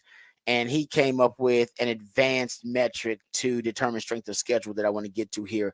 But let's first hit on 3. They are ranking the top 100 players in college football. They did this last week. We wanted to get to it, but too much happened. Scheffler thing happened and all kind of stuff. We had Quinn Ewers in the video game. We just kind of lost track of everything. So they have 5 Longhorns listed, top 100 list here. And only one of them is a little surprising, which I think surprising in a good way, actually, in a really good way. Kelvin Banks is ranked the number 3 player in the country by these rankings, number 3 player overall, which shouldn't be surprising to anybody. He's been projected as a first-round pick since he was a freshman and has film going up against guys like Will Anderson, Umeo Zulu's also a first round pick. What's the young man? Tyree Smith. Remember him, the Texas Tech defensive end who also was a first round pick. I mean, he's got film going. Hell, he got film going up against, I guess, Dallas Turner too, who's drafted this year from Alabama. Basically, any of the really good edge players Texas played in the last 3 years, and there've been several. I mean, really good players. So he's got a ton of film on them, and he'll be the highest drafted Texas offensive lineman. I mean, last time Texas had a first round offensive lineman drafted, guys. We got to go back to when Rod B was on campus. I believe Mike Williams, if I'm not mistaken, had to be the last one. That. And Mike Williams was a guy. He was number 4. He was drafted number 4 overall. Number 4 overall. Like, I don't know if Kevin Banks is good. Like I said, he's a prodigy. I would like to say that he's better than Mike Williams, but I don't know if I can say that considering Mike Williams. I don't know if he's going to go that high. I don't know if Kelvin Banks is going to get drafted number 4 overall. He's going to get drafted in the first round, but number 4. I mean, it depends on what he does in the SEC. Yeah, if he goes to the SEC and dominates, that will say a lot. But man, you're right. I would say the quarterback class is not as deep as it was this season, so you won't have the top 3 picks be all QBs. Yeah, and I mean, I think we'll see at least 1 or 2 of these people that pick quarterbacks and can't protect them, maybe looking to protect their quarterback next year. You're right. If he's a top tackle, he's going to go in the top 10. Yeah. If you're the top tackle on the board, you're going in top 10. No matter really how the draft works out, how deep it is at whatever position, it's just such a premium position. So it's out of him and I forget the other young man. They're I'll get this list here because I'm sure he's on the list, the young man I'm thinking about.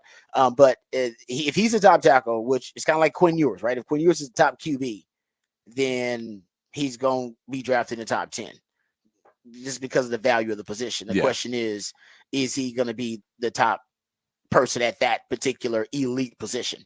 That's what we don't know. I think Kelvin Banks has a real good chance to be the top tackle coming out in that class. And if that is the case, but like I said, will he go number 4 overall? Higher than that? I don't know.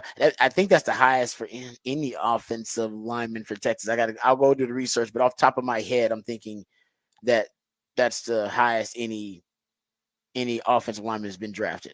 Let me know if I'm wrong on the text line, please. You guys might be like, "Oh, Robbie, you forget about this guy went drafted, whatever, number 1 overall." I don't remember Texas having a player drafted higher than that at O-line, on the O-line. Like I said, but I could be wrong about that. So that's the last time Texas had a first-round offensive lineman which Mike Williams back in 2001. So on this list, Kelvin Banks is the top tackle. They got Will Campbell of LSU. He's ranked number 5 on this list. And so I guess he would be the other guy that could be the top. Hell, you could have 2. I mean, it's left tackle. So hell, you probably could have 2 of those guys still drafted in the top 10, no matter who ends up being the top 1. Those are the top 2 considered in this draft class. All right. The other Longhorn tour getting some love, of course, Quinn Ewers getting love. They have him as the number 12 overall player in college football. But they do have him as the second QB on this list because they have Carson Beck ranked ahead of him. Carson Beck is ranked number 4 on the list, right? Sandwiched in between Kelvin Banks and the other tackle, Will Campbell from LSU, is Carson Beck. Yes. Which means you'll have a showdown between the top 2 quarterbacks potentially coming out. Okay, so yeah, you'll have a showdown when Carson Beck comes to Texas between arguably the top 2 quarterbacks coming out on the board. I know Shadur Sanders in that conversation too, but that's rare to have that matchup in the regular season. Top 2 QBs overall considered, in that draft class to be facing off. So Quinn Ewers got a chance to make up some ground, and if Carson Beck is still considered the guy to outduel him, you know what I mean, to outperform him on the big stage. Some scouts will like that kind of stuff, man. By the way, Leonard Davis, number 2 overall, the year before Mike Williams. Good Lord. So back-to-back, they had 2 top 5 offensive tackles. And then you have to go back to 1988. Number 2. Yeah, and you're right. Yeah, I'm saying because he played guard in the league, but you're right. He did go number 2 overall. Damn. Okay. Damn, we should have been able to run the ball better, actually. Yeah, I didn't realize our tackles were that good. Yeah, because Leonard played tackle here, but I believe when he went to the NFL, he played guard mostly. Man, that's I forgot all about that. Yeah, so I apologize, Leonard Davis. I apologize, Big Lynn. But yeah, I was thinking about the last one. But you're right. So back-to-back years, Texas had top 5 O linemen, and those were guys Mac inherited too. I mean, Mac didn't recruit those guys. Yeah. Those were Makovic guys. Jeez. Yeah, because if you go back further than that. Dude, Makovic stacked that. That's crazy. Mac inherited Ricky, 2 first-round offensive tackles, Casey Hampton, Quentin Jammer, Sean Rogers. I mean, that's a lot to inherit. That's a nice way to start. I mean, that when you think about it, they realize that when you put it all together, I mean, because Quinn Jammer, I believe, was top 5. If I'm not mistaken, I think Quinn Jammer was a top 5 pick. I go back and check. Let's see.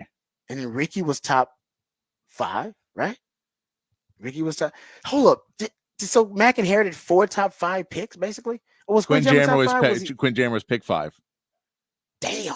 So Quinn Jammer was pick 5, yeah. I don't know why I'm just realizing how much. That's a lot of talent to inherit. So basically, because Ricky was that's 4 top 5 picks you inherited from those Makovic years.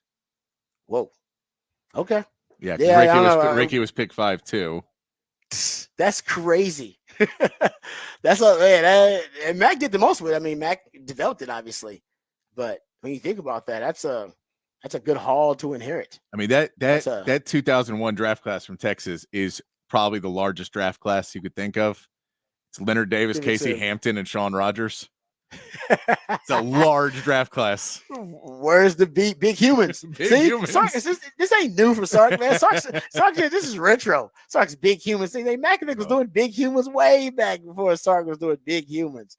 That is, I don't know why. I did not realize that. That is okay. I got to give props to Big Leonard Davis. I don't know why I forgot about Leonard Davis like that. I shouldn't. He's a massive human being. Okay, yeah, there you go. So hopefully Texas can get back there where you have, first round picks kind of back to back on the O-line. A guy like Cam Williams he's a huge human being. I don't know if he's proven he's got first round potential yet, but there you go. Good research there, Patrick. All right. Getting back to it, Quinn Ewers is number 12 on this list, second QB rated. And I believe the last time I can remember, the 2 top quarterbacks projected in that draft class on the board facing off had to be Jameis Winston and Marcus Mariota, but I could be off about that. That could be somebody in between there. I'm thinking about the top 2 quarterbacks on the board facing off. I got to go look at that Joe Burrow year and think about it, but it doesn't happen a lot. And that may be the number 1 team in the country. coming to Austin, which also doesn't happen a lot. Isaiah Bond is also ranked in this. He's 54th. So you got two guys in the top 12. Isaiah Bond is ranked 54th on this list of the top 100 players in college football. Then a couple of surprises maybe. Trey Moore makes the list at number 73. A lot of talk, excitement about Trey Moore and really the edges overall for Texas, right? Sark has been bragging about this group. Trey Moore, Ethan Berg, Baron Sorrell, throw in Colin Simmons in there. What we saw from Colton Voss, throw that in there. Hell, Justice Finkley is another guy that's very capable at that position. And you got Anthony Hill rushing off the edge. Edges are supposed to be nice for Texas this year. Trey Moore's a big part of that, coming off that 14 sack season at UTSA, hopefully at the highest level of football in the SEC, can replicate that. Then there's Jake Majors, makes the list, number 85. That was a little surprising. It's a pleasant surprise, by the way. Jake Majors makes it 85. Yeah, it's nice to have two linemen there on the list. Yes. That's good to see. Agreed. That is great. I totally agree with that, Kevin, because you're supposed to have an elite O-line this year, one of the top 5 best O-lines in college football. Helps that your center. And Jake Majors, we take that guy for granted. Let's be honest. We take him for granted. He's been around forever at center, right? He's been around. He actually has been like a mainstay on that line since like 2020. Yeah, because I think he gets kind of lumped into like the before times. Yes. So you say, well, no, but he's not part of the new revamped and new and shiny O-line. The big humans O-line. Yeah, but it's still, you're like, hey man, but he hasn't lost his job yet, has he? Exactly. And you know, that's the whole point, right? They've been bringing all these. Yeah. They've had some of the highest rated offensive line classes, recruiting classes in the last 3 years since Sark has gotten here. And yet you're right. They have not been able to usurp him at that center position. No. You know, they probably brought in some guys. And that's it. I mean, he's 6'3", 350. I think Jake Majors might have an NFL future. I don't know if it's drafted or not, but I think he's a guy that may have an NFL future. When I talked to him, I was really impressed with his football IQ. This guy is he's a center, so it makes sense. But he's next level when it comes to his breakdown of the game, analysis of the game, being a student of the game. That goes a long way in the league, whether you're drafted or not. At centers are hard to find. If you can play center in the SEC, you can play center in the NFL. I think you got a shot. If you can play it at a high level, not to say you can play it at a high level in the SEC, which he'll prove. I think he can play in the NFL. So there you go. That is the top 100 list. I will throw in a couple things. You do have out of the top 5, they're all SEC. And then out of the top 9, they're SEC except for 2 that are Michigan. So Texas will play the other 2 in the top 9 who are not there. And then number 10 is an Arizona player. So that's when Big 12 jumps into the mix. But your top 5 is that the receiver, right, from Arizona, McMillan? Yes, I believe he is number 10. So that is where Big 12 jumps in to the rankings. But yeah, your top 9 are SEC and Michigan. Yeah, I'm not surprised by that. And I went and looked at the opponents that Texas is going to play that are on this list. And you're right. Most of them, if you go look at the opponents Texas playing, it's Michigan and Georgia. Yep. That are loaded. Georgia's got 1, 2, 3, 4, 5 guys on the top 100 list. And Texas is going to play them. Michigan's got 1, 2, 3, 4, 5, 6, 7. Wow, Michigan's got 7. And mostly on this is going to be a great test for Sark's offense. Yeah. That Michigan, they got the number 6 defensive lineman. They got the best D tackle duo in the college football, Mason Graham, and they got Kenneth Grant. They're both in the top 25. They're both in the interior. So think Tavondre Sweat, Byron Murphy kind of tandem right there. Then he got the best corner in college football, Will Johnson. He's at number 8 on this list. And then there's a safety, Rod Moore. He's number 75 on this list. And then they got an edge player, Josiah Stewart, who's number 96 on this list. So yeah, that Michigan, and they got Wink Martindale, an NFL defensive coordinator in there. So that, and he's gonna be on the road playing at Michigan. That's gonna be a hell of a test for the Texans. That and that Georgia game will be the 2 big tests for that Texas offense. It's gonna be fun. All right, there you go. That's some breakdown of the top 100 list in college football. All right, let's go to the break. We'll come back. We'll get into Rod's rant. We'll tell you why the NFL is willing to sacrifice maybe player safety, even willing to sacrifice the competitive level of their product to make sure that they get the stars.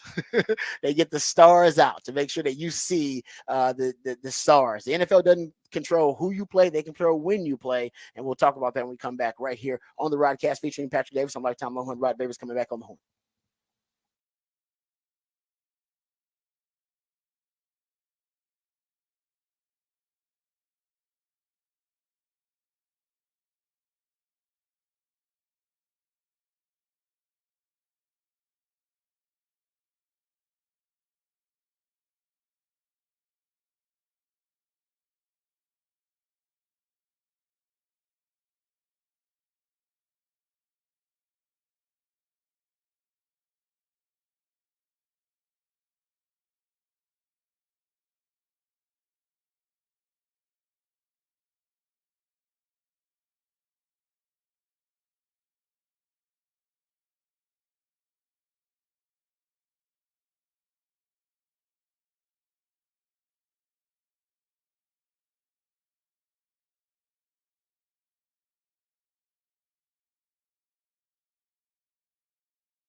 Hey, what's up, folks? Lifetime Longhorn Rod Babers here. Speaking of golf, everybody out there wants their yard and lawn to be in golf course condition, the beautiful, lush, healthy-looking grass, and you might be having some challenges, right? You might be having a tough time trying to make that happen. I had some challenges trying to make that happen. I had too many weeds in my yard, too many brown patches in the yard. I had to try to make sure I got that resolved. My friends over at Callahan General Store, they got me all the supplies I needed, all the knowledge and the know-how that I needed to make sure that my yard was in the beautiful, lush golf course condition. And if you want to make sure that your yard, your lawn are top notch, Callahan General Store can help you out with that. They got everything you need. They got all the pre-emergents, and they also have the weed and feed there to make sure you're getting rid of all the crabgrass and dandelions. Now is the perfect time of year with all the rain that we're getting.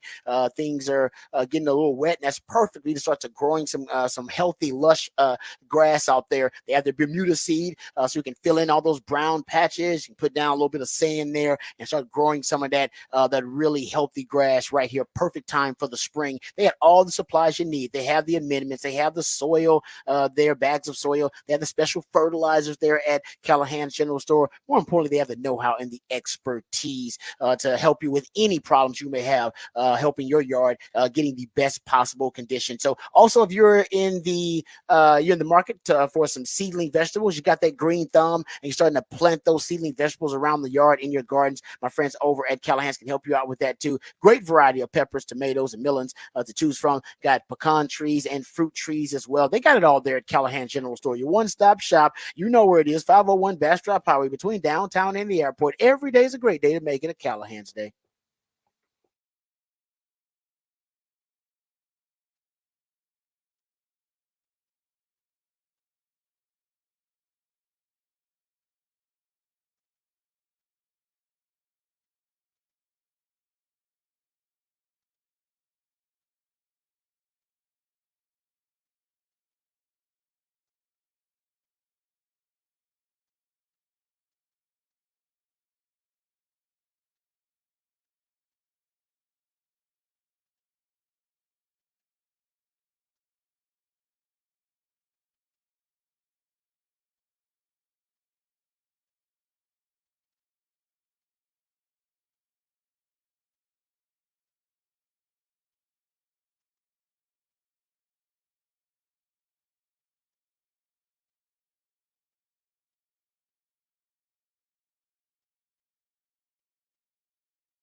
All right, welcome back to the Rodcast. Time to get to Rod's rant of the day, and I'll give credit to Warren Sharp. I got most of this from him because Warren Sharp did a breakdown schedule analysis, and he wanted to look at what he calls the rest edge. Rest edge in the NFL is the number of extra days a team has to rest and prepare for their game over their opponent. So based on short weeks and what the NFL does, calls it a rest edge. Now, keep in mind, the NFL has always been about maximizing viewership. As we said, the NFL doesn't control who you play; they do control when you play. And here's a quote from Mike North. He's the NFL's VP of Broadcast Planning, and he said, basically, he said, we try to maximize viewership, maximize fan interest, and minimize competitive inequities. Like that's their priority list. Maximize viewership, maximize fan interest, and minimize competitive inequities. So they're already telling you, listen, if you end up on short weeks, we tried. Okay. But our purpose is we want to get the best TV product out there with the best storylines and the best headlines. Maximize viewership, maximize fan interest. That's what this is all about. So because of that, I think, and that's what they've always done. But I think now there is more emphasis, much more emphasis on maximizing viewership and fan interest than there is on minimizing competitive inequities. That's dropped way down. So the separation between those two, the two top priorities and the third, I just think the gap has widened on them. And there's proof of it in this schedule. And that's kind of what I think my man Warren Sharp is getting to a little bit here. And some of the things that he found, how about this one? So Ravens fans should be happy about this. Ravens fans are at a plus 16 days of net rest edge. That's the best net rest edge in his database, which dates back 35 years to 1990. So the Ravens are going to be a well-rested team. All right, based on his rest edge stat. The Ravens rest net edge is the largest in modern NFL history, and he said he would venture to guess full NFL history as well. The 49ers, based on his new metric here, are at minus 21 days of net rest edge. That is tied for the sixth largest disadvantage since 1990, according to him. So he said the Ravens plus 16, the 49ers minus 21, that 37-day swing and rest edge. He said, to put that into perspective, in a sport whose season spanned 4 months from start to finish, one team has over 1 month more days of rest than another team. If you're looking at the most extreme, that is crazy. Okay, so he went deeper into this, and he decided to break down some of the stretches, kind of the stretch, the 3 games in 10-day stretches. Remember we talked about this to Texans. Texans got one of them, and we were like, "Damn, it's a brutal stretch for the Texans." I think it's all 4 teams that are doing Christmas have that stretch. Yes, exactly. So he wanted to kind of break down a lot of those stretches. So this is from him. This is like directly from Warren Sharp. So he says, if you look at the amount of times that teams in the last 5 years where teams play 3 games in 10 days, that's what he's looking at. 0 times in 2019, 2020, 2021, 2022, and in 2023. He said it happened 0 times. How often teams play 3 games in 10 days. He said it hasn't happened once in the last 5 years. And it's happened only twice in the last 10 years where the NFL decides to do this in a schedule. We're not saying like per team. We're talking about anytime they decide, all right, you know what? We're going to put teams in a window where they're going to play 3 games in 10 days. He said it's happening 9 times, though, in 2024. Hadn't happened once in the last 5 years, but 9 times in 2024. He said when you start looking at the first 4 teams, this happens to, are not surprising. That's Sunday to Saturday to Wednesday, Steelers, Ravens, Texans, and Chiefs. Unique situation, as you brought up, in the Christmas games. But he said, again, historically looking at it, He said this year alone, you have it 9 times. The previous 5 years, it was 0 times where the NFL scheduled 3 games in 10 days. In the previous 10 years, it was twice from 2014 to 2023. In the previous 20 years, from 2004 to 2023, it happened 9 total times. And in the previous 30 years, it's happened 11 times, but 9 times this season, but 11 times in the previous 30 years where they even attempted to schedule any team for 3 games in 10 days. So the NFL is changing their approach a little bit. Why? It's pretty obvious. Streaming. It's like there's more streaming platforms now. It used to be, well, we only put our games on a couple of, we put them on, broadcast networks, and we got the NFL package or whatever. You can get that, but now you got YouTube, and Amazon wants a piece, and Netflix wants some of that, and everybody wants some of the NFL. It's the number 1 TV product in America. NFL's like, okay, you want some, you can get some. As long as you can pay the price, hey, you can have a little bit. We'll figure it out. We'll figure it out for you. And you know who's paying the price for it? The players. Yep. We'll figure it out. Now, the money pot grows, so it's great. I mean, the money pot just keeps growing. But, man, some of these, the schedule, some of the inequities that we talk about seem to be, like I said, growing. They seem to be more and more inequities, and they said they were going to minimize those. Player safety, we don't give a damn about it. Once again, player safety. Player safety. All right. Anyway, protect our quarterbacks. Exactly. That's player safety. That's a great point. Protect our quarterbacks. That's what player safety has become. Yes, no doubt about it. Okay, so how about this one? 4 games in 17 days. He went and looked at that one because that also is a trend. But remember, they didn't do that in 2022 or 2023. They stripped that out. 4 games in 17 days. He said several years ago this was a thing. This year, so in 2023 and 2022, you had no instances of a team playing 4 games in 17 days. It happened once in 2021, and you did it 2 times in 2020 and 2019. In 2024, 7 times. 7 times they're going to have teams play 4 games in 17 days. So the NFL was moving in the right direction in the last couple of years. Like I said, how many times they have 3 games in 10 days? In 2020 and 2023 and 2022, 0. How many times they have 4 games in 17 days in 22 and 23? 0. And then they said, you know what?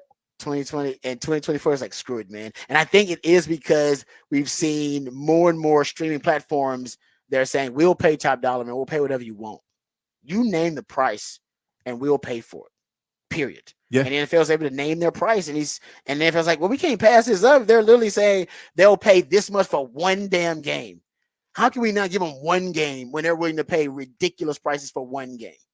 So I think that's what the NFL's like, you know what? Yeah, we're willing to risk player safety. We're willing to even risk the competitive level of the product, all of that. Just try to get you what you want, which is because by the way, those stream players, they don't want bad brands. They don't want lackluster brands. They want the sexy brands. They said, give me a Mahomes, man. Give me one of those marquee quarterbacks. Yeah. Give me that. They want one of those marquee brands, whether it be player or team. And that's why you're starting to see the NFL decide, all right, you know what? We're going to put these teams in these windows because we got no choice because we got to get them on these streaming platforms. Yeah, no, it's 100%. It is 100% of, we work in radio.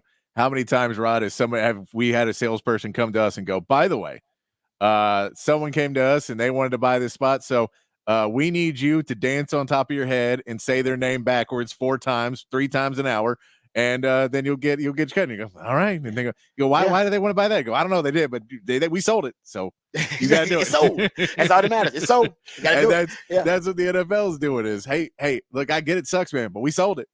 We sold it. Hey, man. Right. It is. Like I know band members and they'll say, I used to be the bad guy for bands when people would ask them to play gigs and they basically go, look, ask for way too much money. And if they say yes, we'll give you a cut. But you'd ask, and every once in a while, you'd be like, hey, man, it's $10,000 for a gig like this. And they go, all right, $10,000. Oh, really? You going to pay us $10,000? All right. We'll be there for $10,000. We'll be there for $10,000. It's like, how much? Okay, we'll do it. And I'm saying, I think the NFL, Amazon is paying how much is Amazon paying for per year for the Thursday night games? Now, they get obviously a lot of games, but you're talking about Amazon is paying about $1 billion per year according to people familiar with the matter. Is what it says here. I got this from CNBC. And so I don't even know. I got to look at what Netflix is paying for. What Netflix is getting the Christmas games. Yeah. Right. But that's basically what the NFL. I think you're right. The NFL is probably they're naming some ridiculous, or at least the amount that they're throwing out there is some ridiculous number. But these, like I said, streaming platforms are saying, no, we'll pay it. We'll pay it. Yeah. Done. We'll pay it. You want a playoff game, All right. Peacock? All right. It costs this amount. Okay. Yes. Oh, really? Exactly. And they're like, you're really going to pay it? Like, yeah, we'll pay it. And they're like, okay. Boy, no, I mean, that's what happened with with the NBA was the NBA basically over doubled their price for broadcasting rights, and TNT said you can't double the rates. They said double it on us. Really? Let's call NBC. NBC said, yes, sir. We'll do it. No problem. And they're like, we can't do it, but NBC will do it. So. Yeah, and it says here, Wall Street Journal says that Netflix, basically, Wall Street Journal reports the streaming giant will pay $75 million per game for 2 games on Christmas. Just for 2 games. $75 million per game. Can't pass that up, man. No. And that's gonna go up every year. So it'll be $100 million in 2 years per game. I mean, that's like 1 year Dak Prescott. Yeah, exactly. Oh man. So hey, players, y'all better get ready. And that 18th game is coming. It's coming. It's coming a whole lot quicker than you think too. Because the NFL don't give a damn. They're like, hey man, they want it. They addicted to it. We're gonna keep on pumping it in their veins. All right, we come back. We'll get into what the facts, what the stats right here on the Rodcast, featuring Patrick Davis on Lifetime Low and Rod Davis coming back on the horn.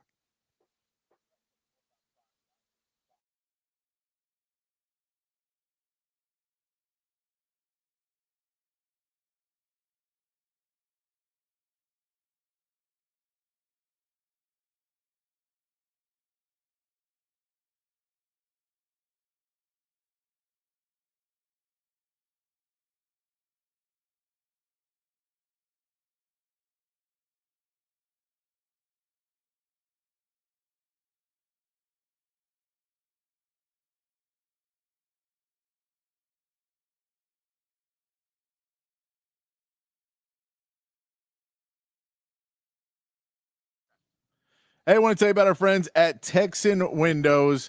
If you are looking to upgrade your window look at your house, upgrade your curb appeal, check out our friends at Texan Windows. Your replacement window experts in Central Texas. You can discover affordable windows and sliding glass doors. Whether you need a new color, maybe you painted your house and it's time to upgrade those windows. You want to change the operation. You got a window that you don't want to use anymore. Maybe you got new kids and you don't want those windows to be openable anymore. You can change them into portrait windows, or you can take a portrait window and change it into something operable. Remove the grids if you don't like that style in your house anymore. Or maybe you got some nosy neighbors. You want to put some obscured glass in. They can do that for you as well. Lots of options for you if you want to upgrade your curb appeal, but there's other reasons you may want to go to Texan Windows too. Yes, no doubt about it. If you're looking to save some money on your energy bills, that's a great reason to get new windows. Your energy bills are way too high. Brand new windows from my friends over at Texan Windows, Argon Field double pane low E glass. Trust me, folks, it can help you save a lot of money. Can keep your home cool during this Texas heat in the summertime, but also help keep your house the perfect temperature for you. Keep the cool air inside, keep the warm air inside during the winter months. That's what energy efficient windows can do for you, and they can save you a lot of money. So replacement windows can help with energy efficiency, and you can help child-proof. If I'm thinking about, actually got a youngster in the house now who's 7. She's 7 months old, and I'm thinking to myself, hey, safety now is also a big concern when you're looking at older windows. And I got an older house with older windows, so you want to make sure you have the most up-to-date, the most modern safety protocols for your windows. Also, another great reason to look at Texan Windows. So check them out. Texan Windows, they do a really good job, and my man Patrick will give you some of the details about how you can get in touch with them. Yes, you can get started at TexanWindows.com, or you just call 855-55-TEXAN to get a hassle-free estimate by email or over the phone, whatever's easier for you. That's TexanWindows.com. Texan Windows, your Central Texas window experts.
All right, welcome back to the Rodcast. A couple of factoids here for what the stats, what the facts, just really quickly. The Kansas City Chiefs, we're just talking about the schedule. They're going to be the first team since the 1927 Yankees to play on 6 days of the week. The only day they're not going to play is going to be on a Tuesday. They play games on Sunday, Monday, Wednesday, Thursday, Friday, and Saturday. They won't play on a Tuesday, though, so they won't get it up on a Tuesday, even though Tuesday is like that's usually the NFL's kind of day off. Play on Sundays. You will go out there, watch film, work out on Mondays. Yeah. Tuesday is like the Saturday of the NFL season for players. It's like Tuesday. If you're like an NFL town, there's a club going down on like a Tuesday randomly. And it's does it go down on a NFL Tuesday players. or does it go down on a Monday and then Tuesday? It's on a Monday night to Tuesday morning. Yes, Okay, I should say. Yeah. So because you right. can't be It's going Monday crazy night. and then going back to practice and Wednesday Some morning. guys do. Well, Some guys do. Some guys do get on to, but you're right. It's usually Monday morning, that kind of thing. All right. Here's another factoid for you. So the Longhorns this season in Big 12 competition, we talked about this. Just the athletic department overall. Out of the 21 varsity sports the Longhorns have, they won 15 conference championships this year. So that is really impressive. The rowing team, I believe, was the last. They won its 9th straight Big 12 title on Sunday, and that made it out of the 21 varsity sports for Longhorns, 15 conference championships this year. That is a record for Texas. That's a record for the conference too. And I think it's more than double the amount of any of the teams that finished with the second most Big 12 titles. I think it's more than Oklahoma and Oklahoma State combined, actually, too. Crazy number. So congrats to the athletic department, and really impressive. I don't think it's a coincidence. They also had their Texas One Fun. It was kind of a Texas One Fun celebration weekend. I know they had a golf tournament for the Texas One Fun. They had like a silent auction. I don't even know if it was a silent auction. They had an auction for the Texas One Fun. I heard from my man Bobby Burton over on Texas Football that several items went for 6 figures. Just several. Woo. And I'm like, several went for 6, not just 1 or 2, like several went for 6 figures. Yeah, so that they're trying to raise money to support NIL here at Texas. That's what Texas One Fund is all about. Did you see the drone shots and everything of the concert? Yeah, they had a concert too. Brooks and Dunn at the DKR.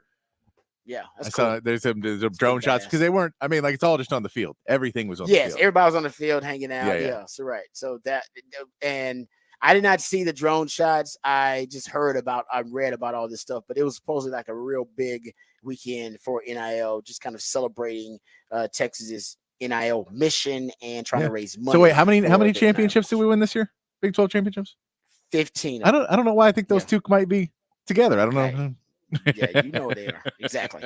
I think they're very connected. It's not a coincidence at all. The Texas is dominant, basically in a golden era of Texas sports, and we're in the NIL era of college sports. I don't think it's a coincidence at all. I think you're around the money there. All right, we come back. We'll get into some NBA discussion. We'll talk about the 7th heaven that NBA fans found himself in with 2 Game 7s last night. And we'll talk about now the Eastern Conference and the Western Conference finals that are set. But we'll review those Game 7s last night. One ended in thrilling fashion, but I think 2 surprise ending, a twist ending to those playoff series that I liked. We'll get into that when we come back right here on the Rodcast featuring Patrick Davis. I'm lifetime Longhorn Rod Babers coming back on the horn.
Welcome back to the Rodcast. It is a Smooth Soul Monday edition of the Rodcast. My co-host, Patrick Davis, the Idillionaire, comes up with all the musically themed days of the week.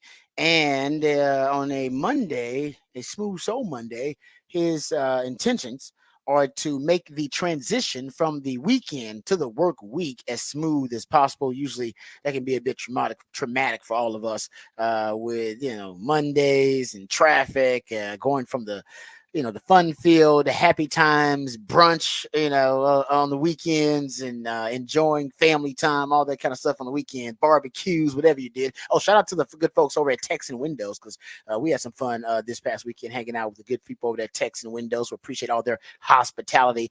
But you go from that to the stress of the hectic work week, emails, traffic, and then deadlines, meetings. Oh, man, they're brutal. They're always on a Monday, too. Let's meet on a Monday. Let's meet on the Monday. It's like, no meet on a Monday. Mondays are traumatic enough. I don't need to meet on a Monday, too. But the whole purpose is to make that transition as smooth as possible. That's why Patrick comes up with a smooth Monday. Monday, not a smooth transition for a couple of the NBA teams. Definitely not for the Denver Nuggets, not for the New York Knicks, because they find their transition is out of the NBA playoffs. Both teams losing game 7. We'll talk about that. T-Wolves with a surprising win, just in the manner in which they did. Not surprising that they won, because they were up 2-0 in the series. But the manner in which this game real 7 surprising went down. if you turned it off at halftime.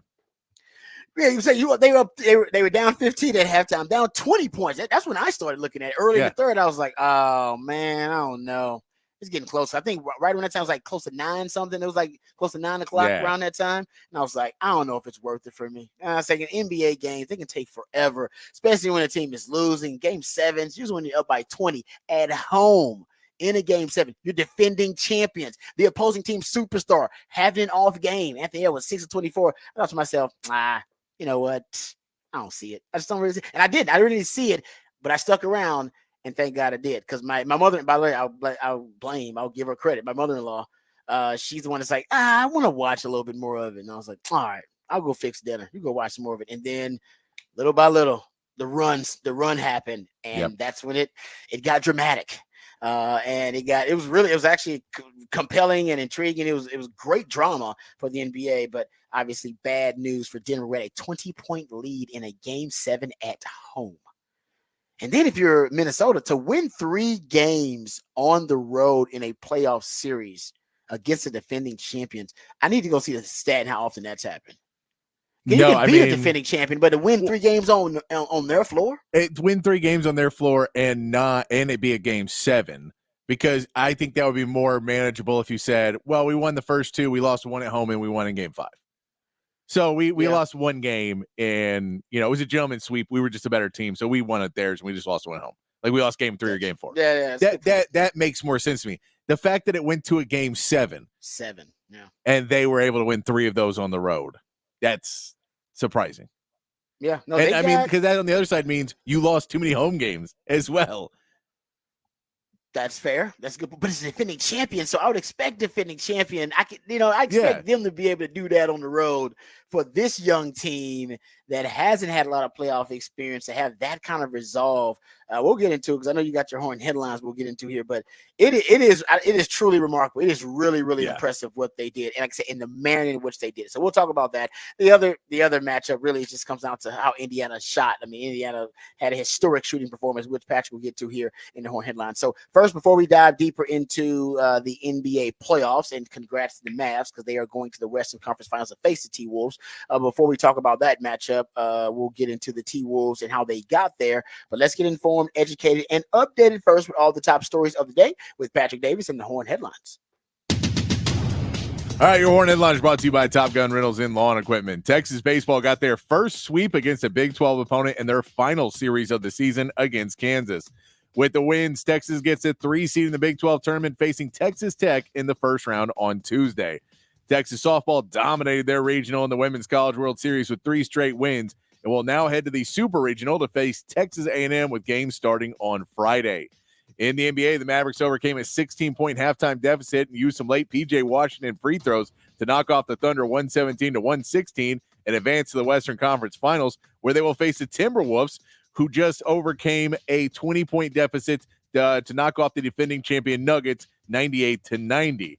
In the Eastern Conference, the Pacers could not miss, shooting 67% from the field on the way to winning their Game 7 against the Knicks, 130-109, and advancing to the Eastern Conference Finals to take on the Celtics in a series that starts Tuesday.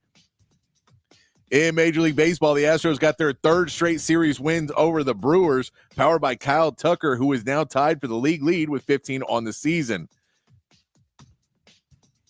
The Astros now welcome the Angels to Houston for a series starting tonight. And the Rangers dropped their series to the Angels as they are still having issues getting runs. And the Rangers have a day off today before they're beginning their series with the Phillies, who is fourth in team ERA this season. That is your Horn headlines.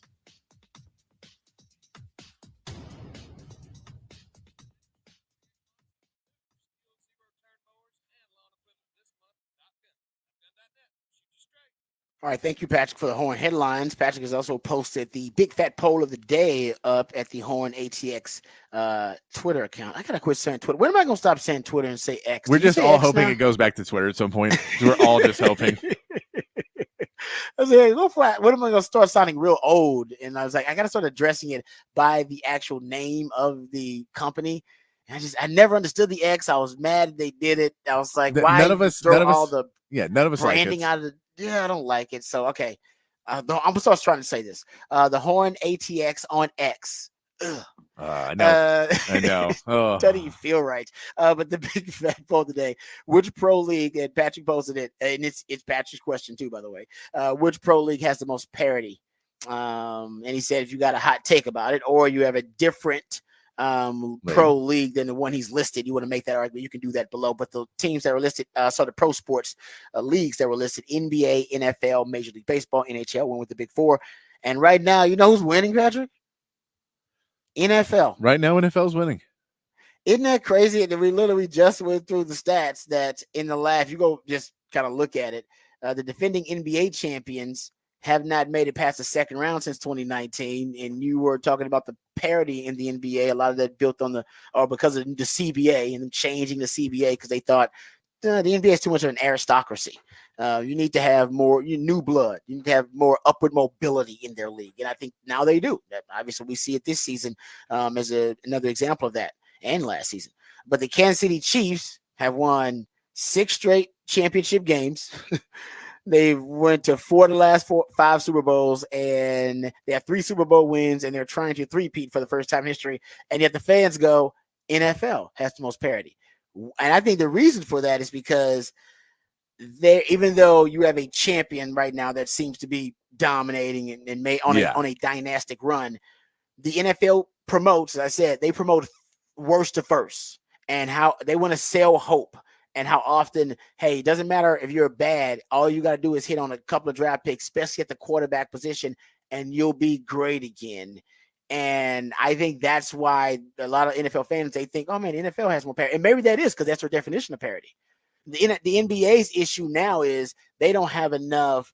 The middle class of the NBA, they gotta juice the middle class, right? Because now if you're the bottom of the NBA, they've proved, hey man, you can draft the right guys, and hey, you can build a champion through the draft, which is great. You can build a champion via free agency and glamour markets. So the aristocracy is always the aristocracy. Celtics been great forever, going to be great. Lakers going to find a way to be great. The aristocracy. And now with the draft, if you're bad enough, you get lottery picks, you get enough of those, you're good again.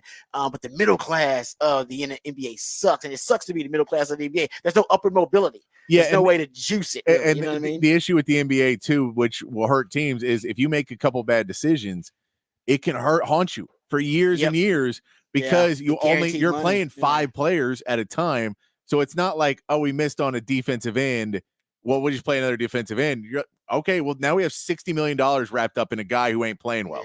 And now we got 40. So we got to wait 4 years till his contract's up because we guessed wrong, or we gave up 2 first-round picks. And there is the Stepien rule that you can't trade first-round picks in back-to-back years, but now they've fixed that by you can pick swap. You can do pick swaps now. So you will have a first-round pick, but it won't necessarily be the one that you want. So if you pick swap one, then it means if you have the number 1 overall pick, however, the other team that you pick swapped with has number 30, you still got a first, but it's pick 30 instead of pick 1, and you're not getting pulled out of the depths with pick 30. I gotcha. Yeah. But no, I mean, right. you think about middle class, the Hawks right now. The Hawks gave up all those picks to the Spurs for DeJounte Murray, and now they're still stuck in the middle. It didn't get them over the hump. And so now they're like, well, we want to blow it up, but we can't tank because we don't have our picks. So there's no point in tanking if we don't have our picks, which is one of the ways that NBA is trying to combat tanking is, everybody trade all your picks. And if no one has any picks, then there's no reason to tank. That's because you don't have any of your own picks. Yeah, there's no reason to tank. If you don't have the picks, like, why are you tanking? You're just going to be bad for no reason at all. Yeah. The only payoff is we'll be bad. We'll get the lottery picks. Then we'll be better.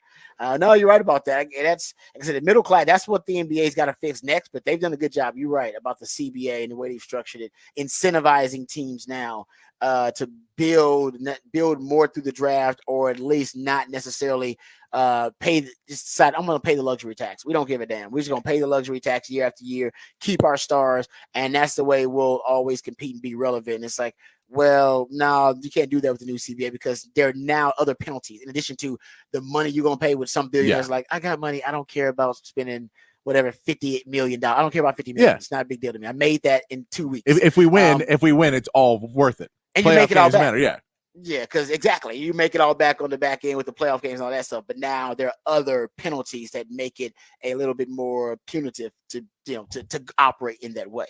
The NFL, I think the NFL's issue, the NFL does a good job with the upward mobility. And the NFL does a good job, I think, of parity overall.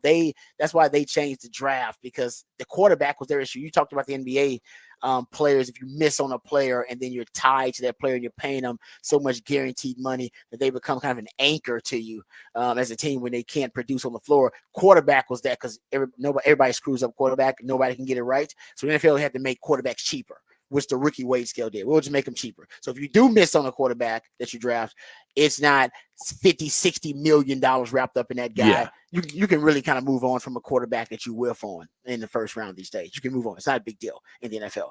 And I think that's where the NFL made it cheaper. And now you see more teams draft the quarterback. He's not working out. Let's draft another. Arizona Cardinals just did it. They back-to-back years decide to do it. And you'll see more teams decide Zach to do Wilson, that in the NFL. Jets, they've already moved on. Yeah. It's like, they already moved on. Yeah, you'll move on from it. He's like, oh, he's a bust. All right, move on. It used to be like, oh, no, we got to reinvest in him. Give him a second contract. Let's see if we can. It's like, no. Admit your mistake and move the hell on, man. Honestly, the 49ers just did it. Now, it wasn't a first-round pick, but you get my point. You'll move on from a quarterback drafted high. You're not trying to restructure a bad deal to just stay relevant. Yes. Yeah. Don't double down on it. It's all right. Yeah. Not good. Don't be throwing good money after bad. No more Sam Bradfords. Pretty much. Yes, exactly right. Sorry, that's the big fat poll of the day. Patrick wants to know which pro league has the most parity. It's an interesting conversation. Depends on what your definition of it. Right now, people still say the NFL, and because the NFL is the number one TV product in America, and you can't be that if you have a lopsided league that doesn't have balance. So even if it's not necessarily at the top, all throughout, I think the NFL has done a really good job at the middle class and the lower class, maybe, of having a lot more parity. All right, let's get to some NBA discussion here. T-Wolves shocked the world, 98-90 win over the Nuggets, and they are advancing to the Western Conference Finals for the first time in 20 years. The number one defense all season long, Patrick, and they proved it again in this series. They held the Nuggets in 3 of their 4 wins to 90 points or fewer. That is crazy when you actually think about it, and how potent and prolific the Nuggets are. And they were able to win this game 7 without a great game from their young star Anthony Edwards, who was 6 of 24, I believe, and 2 of 10 from 3-point range. He had 16 points, 8 rebounds, and 7 assists, but they had so many other guys step up. And the crazy part about it, they had a 20-point deficit in the third quarter. And then at one point in the third, they flipped the defensive switch. They outscore, I should say, Denver 28-14 in the third, and they hold Denver to 37 total second half points, basically after they flipped that switch when they were down 20. That is remarkable. The transformation from the first half to the second half for Minnesota is downright scary, and what they can do defensively is, like I said, that's elite to be able to do that in the playoffs to the defending champion on the road. If that defense travels there, Patrick, it travels anywhere. Yeah, and I mean they changed up what they were doing throughout the series. And Denver made adjustments to the game plan of trying to stop Jokic and trying to stop Murray, and then they figured out around it. And Aaron Gordon had good games. And so they went back to, okay, try and stop everybody else and then slow down Jokic and Murray, but they're going to get theirs, but just try and stop everybody else. And that's what they did in this game, and especially in the second half. Was we know everybody else is going, but we trust that Murray is not going to go destroy us.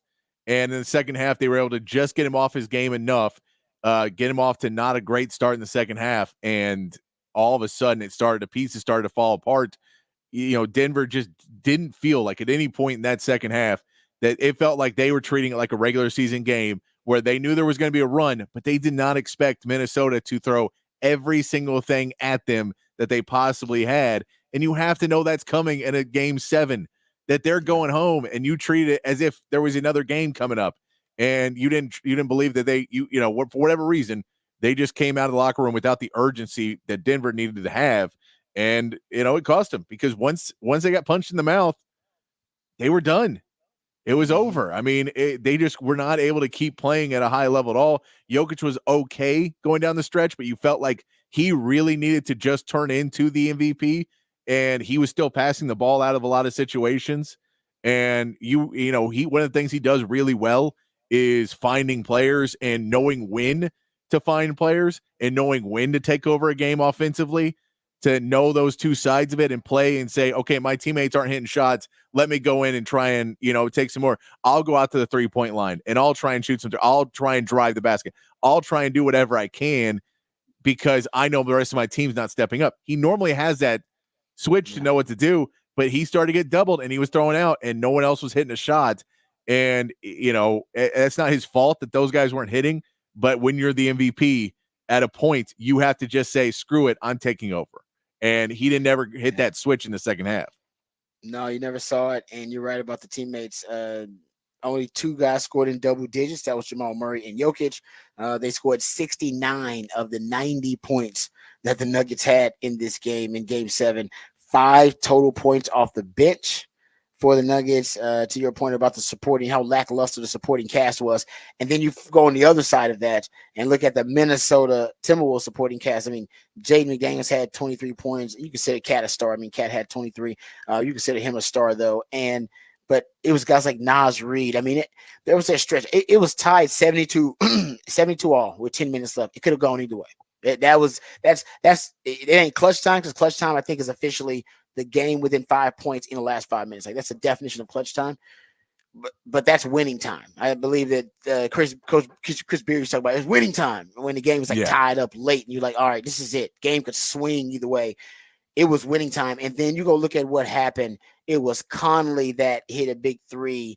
Then Gobert hit a couple of free throws. And he had that crazy fadeaway too. That was the most unbelievable shot that anybody's seen from Gobert, maybe ever. Then McDaniels hit a couple of free throws. Then Gobert hit 2 more free throws. Then Naz Reid at that stretch where he scores like 6 points in a row. He has the 2-pointer, then he has the 2 free throws, then he has the put back dunk, and it was just Naz Reid kind of took over for a stretch there. And then there's the Anthony Edwards 3-pointer late that made everybody believe, okay, I think T was gonna win this thing. It's over. I think it seemed like it was over when he hit that 3. I know, but I don't remember when it was, but it felt like it was over when he hit that 3-pointer. From that, but you go look at it, it wasn't the stars that led him during that stretch in winning time. It was the supporting cast and the other guys stepping up, making big plays for him. And it's remarkable that the T-Wolves can do that on the road without their star player having a good game in a game 7. And as you pointed out, they didn't win the first half. They lost the first half of basketball and basically did all this damage in a quarter and a half, pretty much. Yeah.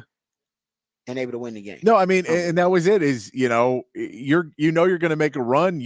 That's basketball is a game of runs. That's what happens so okay, we're not out of it yet. You're down 15.5. You go down a little, down 5 more.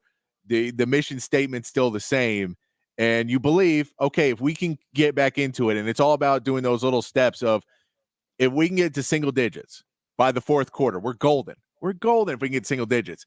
And you just take that mentality, and all of a sudden you get a couple shots to fall, and now things start to go your way because they start to miss on the other end. And once things start to snowball, you have to be able to do it. That's why it was more disappointing for me. Denver didn't have that champions mindset, that part that we thought that there's no way this team's going to blow a 20-point lead because they'll steady the ship.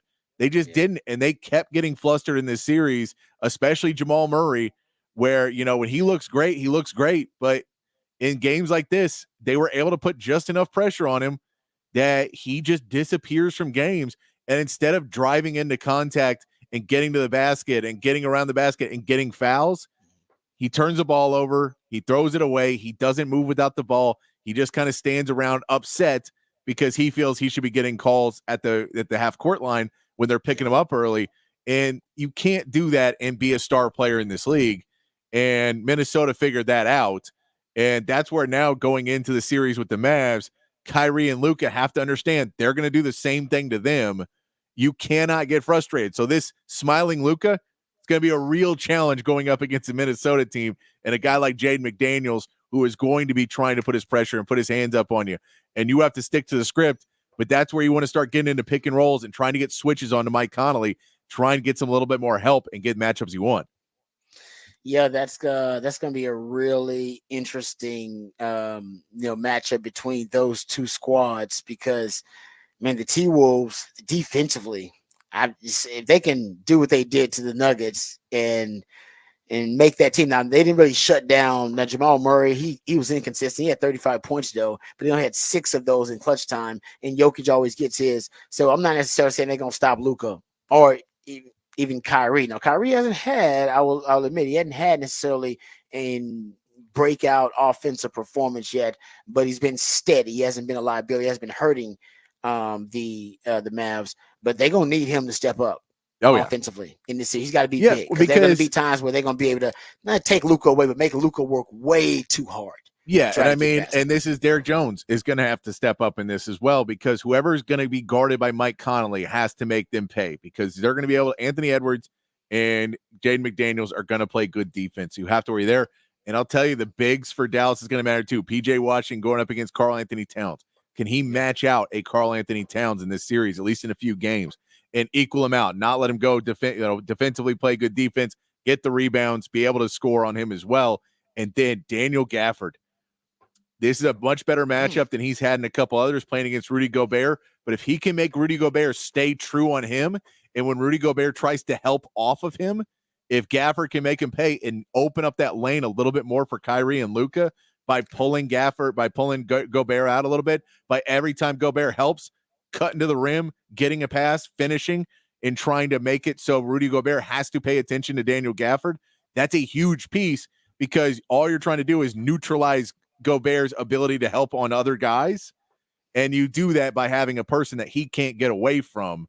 This is not like Jokic, where they would kind of pull him off and put Karl Anthony Towns and bump with him, because there's no point in doing that, because then you put Rudy Gobert on the perimeter with PJ Washington, who's shooting corner threes all game. So you're not going to put him on PJ. So you have to kind of put him on Gafford or Derek Lively. And if those guys can make him pay for helping, then you make it a much bigger series. And that's something that they've done really well in this, in the playoffs, in this whole season. Lob passes, cuts to the basket, all those. They've been really, really good at that. That's something that Dallas has to do in this series to help neutralize the fact that they do have the defensive player of the year on the other team. Yeah, no, that's a good point.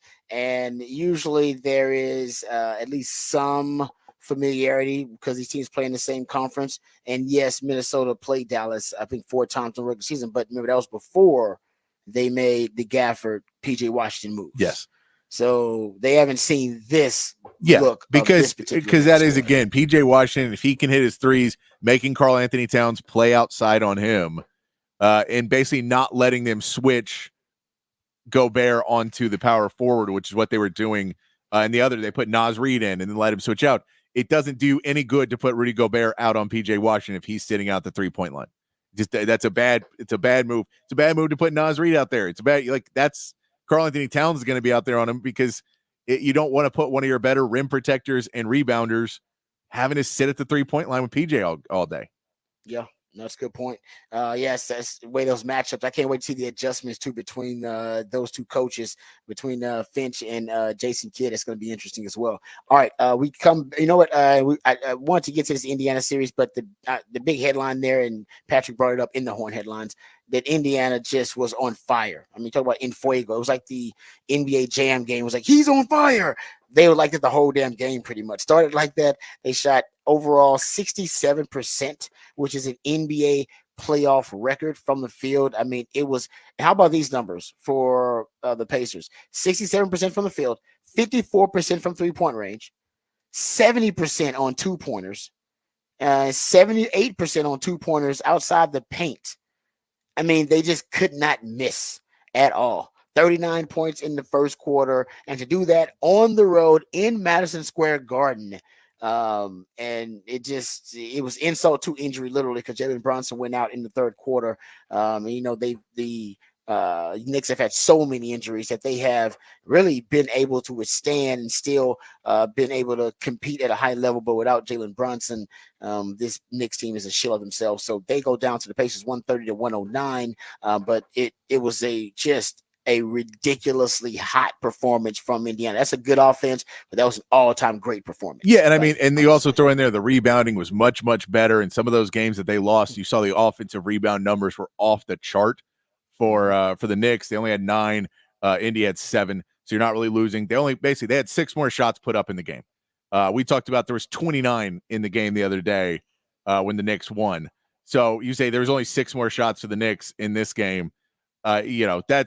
That's very manageable at that point. So they were playing good defense, getting the ball, getting rebounds, and then scoring in transition. And the Knicks were just so tired that even on made shots, there's no excuse why your defense isn't set. And so many times in that game, they would hit the Knicks would hit a big basket, and the crowd would go nuts. And they go, 2 points, Pascal Siakam. And it was just the other way immediately. They just outletted it and ran down the court and laid the ball up. And any type of momentum for the Knicks was immediately halted because it was 2 points the other way. And, you just watch that happen over and over again, that they realized the Knicks weren't getting back because they're just getting tired. And, then you had guys like McBride and Burks who had decent games offensively, but they couldn't play defense at that level. And they were not getting back and getting on their assignments. And it snowballed there at a certain point. And so when you're just getting, layups and open shots and transition, it makes it too easy. It was, man. It was like Indiana was playing like the all-star game kind of basketball. They shot 76% in the first half.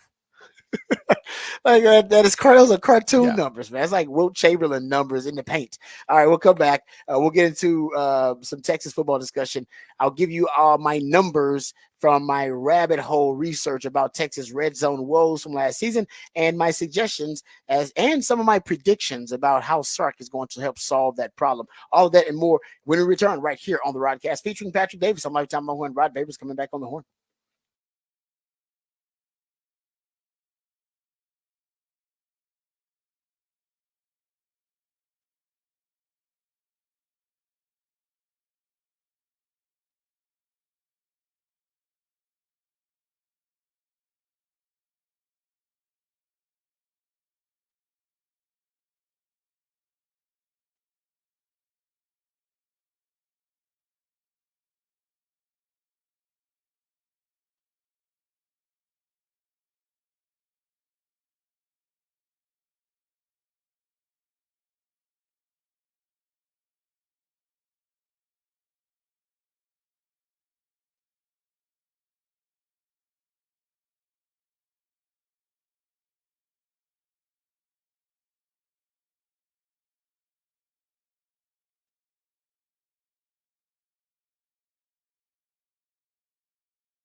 Hey, what's up, folks? Lifetime Longhorn Rod Babers. If time is money, my friends at Apple Leasing are in the business of saving you both. They want to save you time, save you money, and find you tremendous value. Apple Leasing has the ability to put you in any make or model vehicle that you want. The folks at Apple Leasing can help you get the price you want, the payment you want on the car that you want. And all it will take is one phone call from you or one click on Apple Leasing's website, and you'll get a quote on any make or model vehicle that you want. They can even give you an estimate on the value of your trade-in right over the phone. Apple Leasing have what they call a simple interest easy lease, which is going to give you more flexibility, which is going to give you more possibilities and options to help you find a vehicle that fits you best, but more importantly, the vehicle that fits your budget best. Inflation is out of control. Everything seems overpriced these days, which is why leasing makes more sense than ever. You're only paying for the part of the car you're actually using. So call Apple Leasing today at 512-346-9977. That's 512-346-9977. They get all the same discounts, all the same incentives that the dealers do, except my friends at Apple Leasing, they pass those savings on to you, the customer. So give them a call, 512-346-9977, or visit appleleasing.com. That's appleleasing.com.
All right, welcome back to the Rodcast. Time to go behind the Burn curtain, talk some Texas football.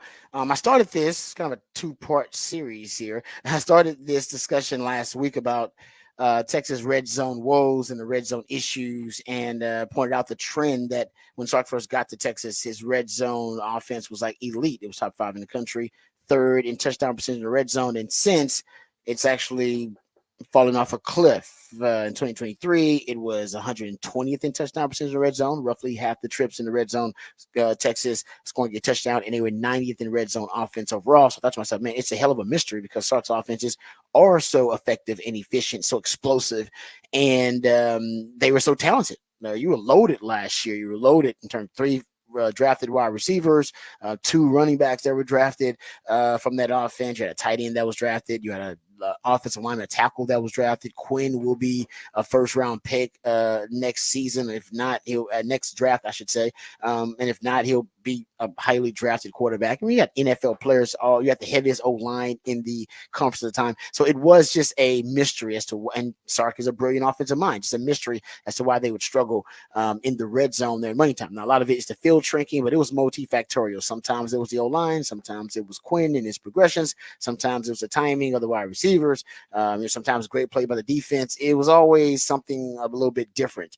And Sark never really figured it out either. I think that's why he kept kind of throwing blank at the wall and seeing if it would stick. Whether you're talking about the jumbo package, or whether you're talking about him deciding to focus on players and not plays. I think he threw different solutions at it, but I'm not sure he ever really found out what the issue was because it was always something different.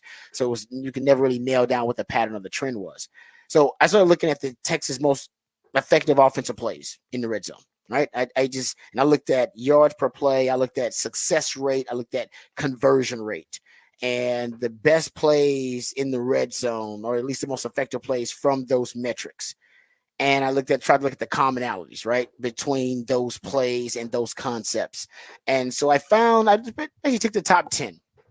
The top 10, if you're looking at the top 10 plays who basically share at least two of those three metrics, right, that meet the criteria of two of those three metrics, either the top 10 in conversion rate or among Texas concepts in the red zone, conversion rate, success rate, and yards per play. And so here's what I found. So I got like 10 plays here. I went just shows the top 10 here. 5 of those concepts are RPOs of your most successful concepts in the red zone, which means Sark should run more RPOs in the red zone. They work relatively well compared to the other plays. They are high success rates, if you should say, higher success rates, higher yards per play in the red zone. And so half of the best 10 most effective plays in the red zone for Texas using those metrics are RPOs. Which give you a combination, right? So run pass options. So you essentially have your two plays in one. You got the run option and you got the pass option. And when I looked at what commonalities, like what common traits those plays or concepts have, misdirection was a big part of it. I counted 6 of the 10 concepts with misdirection, or some type of misdirection, whether in the backfield or whether with the pre-snap motion, or maybe your quarterback is a half boot or a half roll. So to me, that's something Sark should pursue more of. Misdirection in more RPOs, more misdirection. And if you're going to have more misdirection, then you need more pre-snap motion. This is actually something that I have suggested that Sark use more of, right? More pre-snap motion. Now, Sark is a guy that he's a very modern offensive mind. He's very progressive.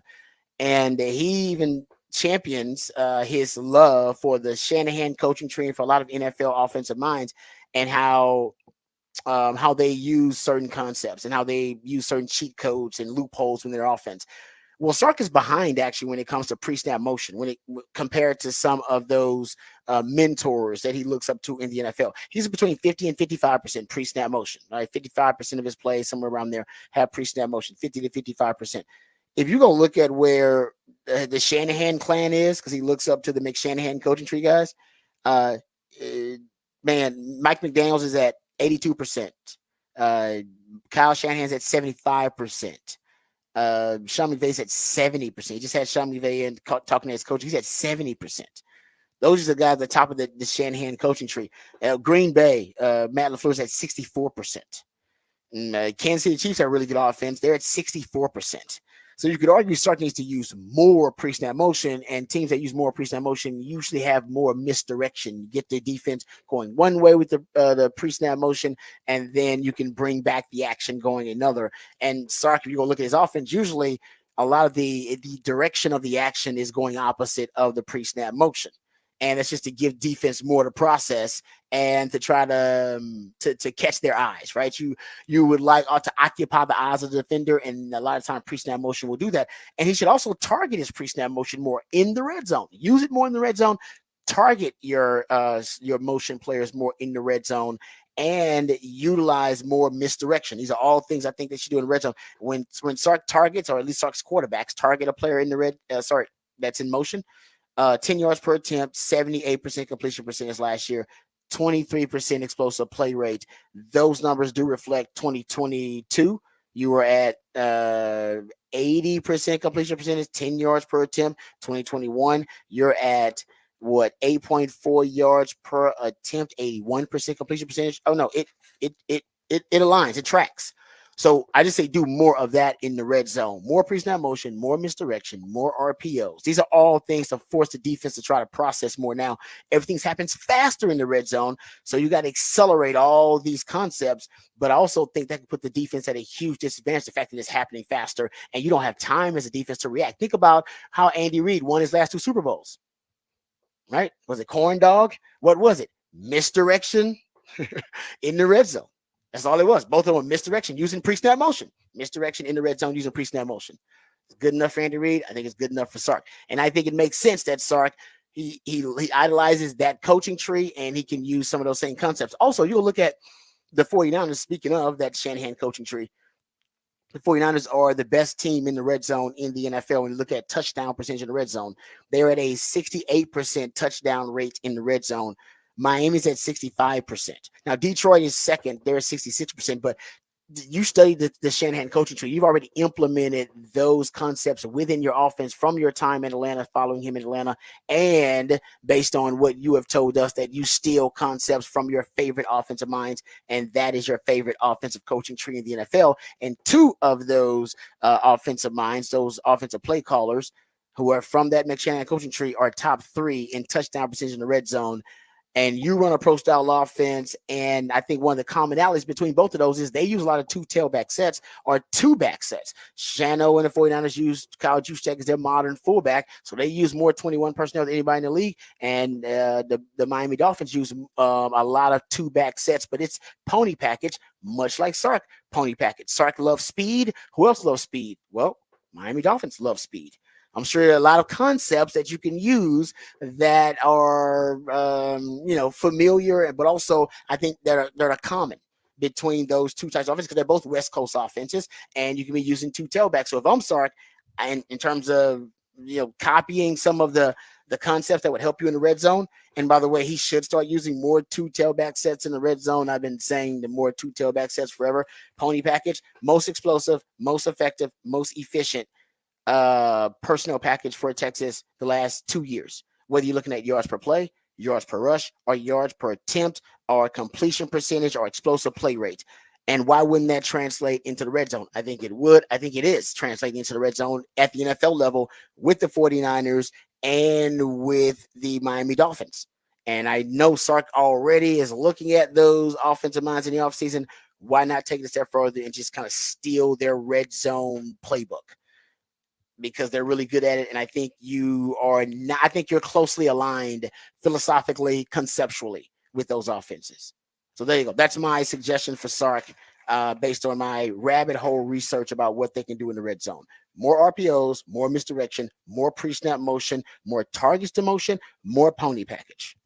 I wonder what he'll do about the jumbo package. I've talked about that. Remember last year you had T'Vondre Sweat and Byron Murphy in that jumbo package, which, by the way, he got, I believe, from Paul Chryst. Paul Chryst was on the staff last year as an analyst. Paul Chryst, former head coach of the Wisconsin Badgers. Remember, they were running that hippo package where he would throw in 7 offensive linemen instead of the 2 extra offensive linemen. Well, you just put in 1 extra offensive lineman and then put in Byron Murphy and T'Vondre Sweat. So essentially you end up with 8 big bodies on the field, 7 to 8 big bodies. That was something I think Paul Chryst brought into the Texas coaching room and Texas playbook because of his time there at Wisconsin using those big bodies. I wanted this year without Sweat, without Murphy, you can still have Malik Agbo as your extra offensive lineman. But then I wonder if they'll have a jumbo package with extra O linemen, much like they did last year when Paul Chryst was an analyst on the staff. I don't know if he's still on the staff or not, but I do think he was one of the part of that think tank, I should say,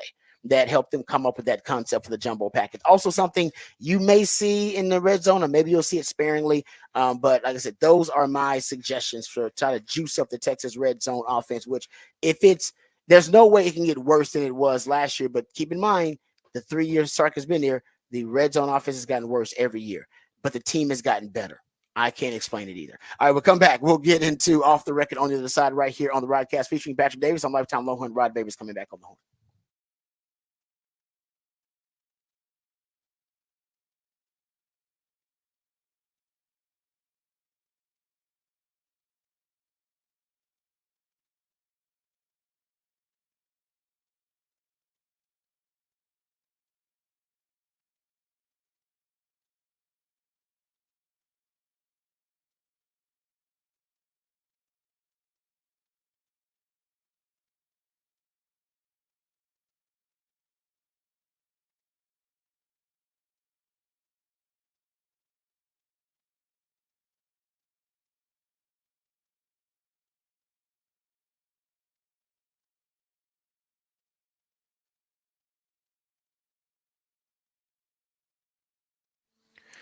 Hey, what's up, folks? Lifetime Longhorn Rod Babers here. Well, usually talking about traffic puts people in a bad mood, but sometimes traffic can be an indicator of good things, right? And I think the traffic in Austin is indicative of how the city continues to grow. It continues to thrive. More and more people moving to this great city. So, yes, the traffic will probably get worse, but also the city continues to grow and thrive, just like our friends over at Ironworkers Local Union 482. Many of the iconic landmarks you might be driving by right now or parked in front of in traffic right now were actually created and built by the skilled craftsmanship of Ironworkers Local Union 482, like the Pennybacker Bridge and DKR Stadium. The folks over at Ironworkers Local Union 482 don't just go to the office, they build it. So if you're looking for an exciting employment opportunity, or maybe you want a refreshing career change, or maybe you want a new challenge, or you want to feel valued by your employer, you can become a valued member of this prestigious organization, Ironworkers Local Union 482. Right now, they're hiring over 3,000 people for a huge project right here in Central Texas. They're offering competitive wages, competitive benefits, and a pension plan.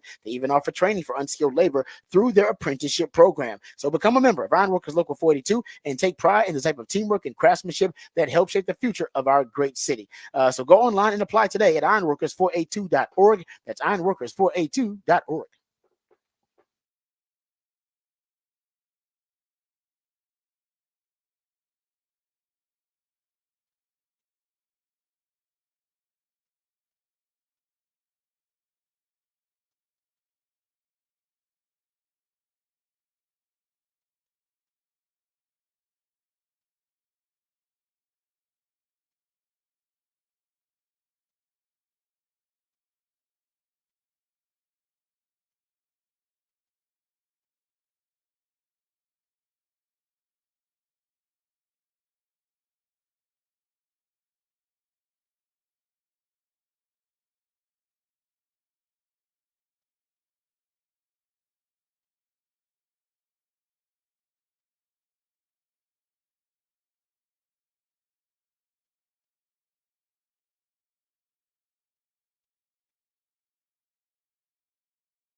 All right, welcome back to the Rodcast. Time to get to a little off the record. We never talked about this story, but we got to hit it because it was such a bizarre story last week, and it just kind of went under the radar for us anyway. And it shouldn't have because it involved a Longhorn player, a lifetime Longhorn. Xavier Worthy had his car stolen overnight in Kansas City last week from his apartment complex in town. As one source put it, the car was stolen from a residential parking garage by a professional group of criminals who knew exactly what they were doing. No one was injured. There was no carjacking or anything like that. They just stole the car. I don't even remember what kind of car X-Man was driving. I mean, I'm sure he upgraded, actually. Who knows? But I mean, it's hard to upgrade from some of these cars they got at Texas. That's what I'm saying. Like, I don't, I think, I don't know if he was driving. I don't know if I saw him driving something, but I'm not going to put that out there one time. But, so I don't know exactly what was stolen, but it was a nice flashy car, but I don't know if that was like, I don't know, that was like 2 years ago. Oh, it can't be the same car. You got to be a new one by now. That's what I'm saying. That's what I'm saying. There's no way he's in the same car. He's upgraded. He set the record at the 40-yard dash at the combine and drafted the first round. No, he upgraded. He upgraded the car. Probably a Nissan Sentra. Can we agree that the whoever the public relations person is, or the kind of the team's overall like crisis specialist or publicist is for the team for Kansas City, they're working hard this year, this offseason, with the Rashee Rice thing, right? Remember, Rashee Rice had his issue. He had two of them, actually. He had the hit and run situation incident, and he's also suspected of some other alleged assault there in Dallas. They had two players, offensive linemen, that were arrested Thursday night in Johnson County, Kansas, on misdemeanor possession of marijuana. They have the in addition to the Rashee Rice, remember in what was the players poll? They did the players survey where Kansas City was voted like the worst ownership. Yes. And their locker room there's some facilities are really bad. These are players saying it. The players who play for the Chiefs saying, no, we have the worst ownership and the worst facilities in all the NFL, or at least some of the worst. That was also kind of a bad. It seems like to me, though, when you are on a dynastic run, there's going to be some natural decay where you start to see at the end, toward the end of it. And I think we're starting to see like just distractions, things you didn't see. You're the culture for the fact that they've now they voted not to give them the taxes to have a new stadium. So now they're talking about moving the team, even if it's just across the state border, but still in Kansas City, or there's still that. We know the Harrison Butker speech. That Butker speech thing, it's just little things, right? Little cracks, cracks in the cultural cracks in that dynasty. Patrick Mahomes' dad went to jail. Patrick Mahomes' dad, exactly, right? No matter what, it happens naturally because we're human, right? And these are organizations that are built up of humans, so naturally, the more we see them, the more exposed they are. They actually are exposed for their fragility and their fallibility. And we saw with the Patriots, right? The end of the Patriots run, we saw all their flaws. We're like, damn, they're cheating. They got murderers on the team. Tom Brady's, he's deflating balls and all kind of stuff. They got spy. Like you see the decay in the dynasty. Like it's not pristine. It's not Camelot like it once was. Like the Cowboys too, right? Modern dynasty. And in their dynasty, the White House and Michael Irvin, and you start to see like the fraud. Like it never. I don't know of other dynasties. I guess it may happen to all dynasties. You're just exposed too long. You either die a hero or live long enough to become a villain. And I think the Kansas City Chiefs are at their villain phase now. Yeah, where they're the villain. Nobody's really rooting for Kansas City. They're in the villain phase. Did you see the Chargers schedule release? The Chargers always do a really good job. Oh, I saw it with the Butker so they did it with the Sims. They had the Sims, a video game that's like a life simulator video game, and they had all the different teams being simulated of what they were doing.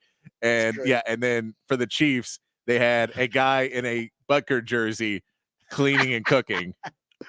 That's great. I love it. Man. It was a solid like little jab. It was a solid little jab.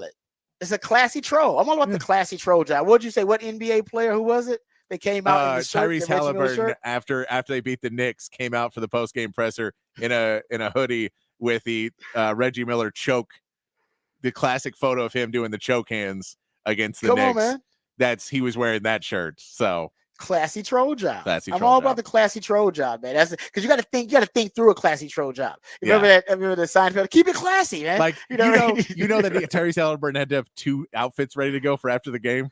Exactly. Because he had to have that. You He's gotta like, I think it can't wear through. this if we choke. Exactly. You had to think. You got to think it through. You got to think all scenarios out and be like, all right, you know what? Just in case, I'm gonna have 3 different options. I love it. I love the classy troll job, man. I'm all about the classy troll. All right. Oh, by the way, the Harrison Butker, a little update on the Harrison Butker story. We didn't talk about it. Like we talked about it on Saturday in the Off the Rails Saturday edition of the Rodcast. So we're not gonna. We're not gonna rehash it. I'm not gonna do that because that's just not worth it. But Kerr, the Harrison Butker speech was condemned by the NFL, and people thought it was misogynistic, and they thought it was sexist and that kind of stuff, right? And it was to a Catholic school. That was kind of the background on it, so it was really controversial. Do you know that his jerseys, basically, the NFL no longer has any Butker Kansas City Chiefs women's jerseys in stock? So either they took the women's jerseys out of stock or they were bought out. The NFL no longer has any Harrison Butker Kansas City Chiefs women's jerseys in stock. So either ladies, somebody bought out these jerseys, or they sold out them, or the NFL took them off the shelves. I don't know. That feels like it. I don't know, because I feel like the people that would have bought it out are also the people that don't support the NFL because they're too woke. I feel like they may be the crossroads. I don't know. Yeah. So they're saying here, at least Clay Travis is saying that they sold out of the women's Harris jerseys, that it wasn't the NFL tech. He said they sold out of it. He said some women who support Butker's message have responded by buying his jersey. The jersey shot up to the best-selling rankings at the NFL store on Thursday.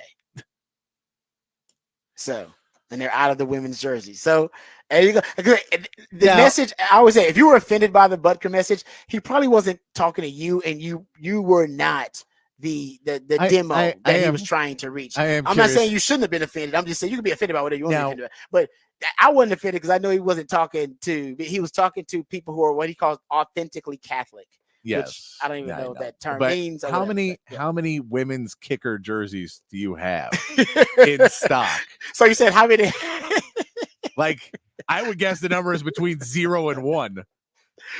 So the sold out the jerseys was basically Butker's family buying out the 12 jerseys. 5 people bought one, and they're like, "Oh, we got it. We sold out." Women kicker jerseys. Come on now. I don't know. That's a great point. That's not a lot of it. There's no way there's a warehouse full of Butker. I mean, like women's kicker jerseys. There's a lot of Justin Tucker fans in Austin. I have yet to see a jersey. Not one, especially not a women's jersey for Tucker. Come on that may be some straight up propaganda right there about man Clay Travis. You might be right about this. Sold out. Come on. How many jerseys did they have of Butker female jerseys they have out there? You're right. I don't even see people wearing kicker jerseys ever. No. Let alone women wearing kicker jerseys. All right, Patrick may have stumbled on something there. All right, we come back. We'll get into this listing. There's a list of the top 100 players in college football. We'll dive into it, see where the Longhorns are ranked, and also a new metric to determine strength of schedule that shows you how favorable the Longhorns' SEC schedule actually is. All of that and more right here on the Rodcast featuring Patrick Davis. I'm Lifetime Longhorn Rod Davis coming back on the horn.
Welcome back to the Rodcast. It is a Smooth Soul Monday. That's my man Patrick Davis coming up with the musically themed days of the week. And my co-host on a Monday comes up with a Smooth Soul Monday. The purpose being to make your transition from the fun-filled, happy weekend to the stress-filled, hectic work week. He wants to make that transition as smooth as possible. We know that can be a bit traumatic for folks. So my man Patrick's trying to hook you up there with a Smooth Soul Monday. So we appreciate his efforts and all of his creative energy. Also, he uses that creativity to come up with the topic for the Big Fat Poll today, which is already posted on X at the Horn ATX in the X world. Oh, it just doesn't sound right. I can't even, it doesn't even flow off the tongue like Twitter does. No. Weird.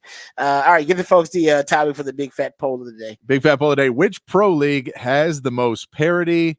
I put the 4 major sports for America sports on there: NBA, NFL, MLB, and NHL. MLB getting 12%. I thought they may get a little bit more on the fact that they have had 9 different World Series champions the last 10 years.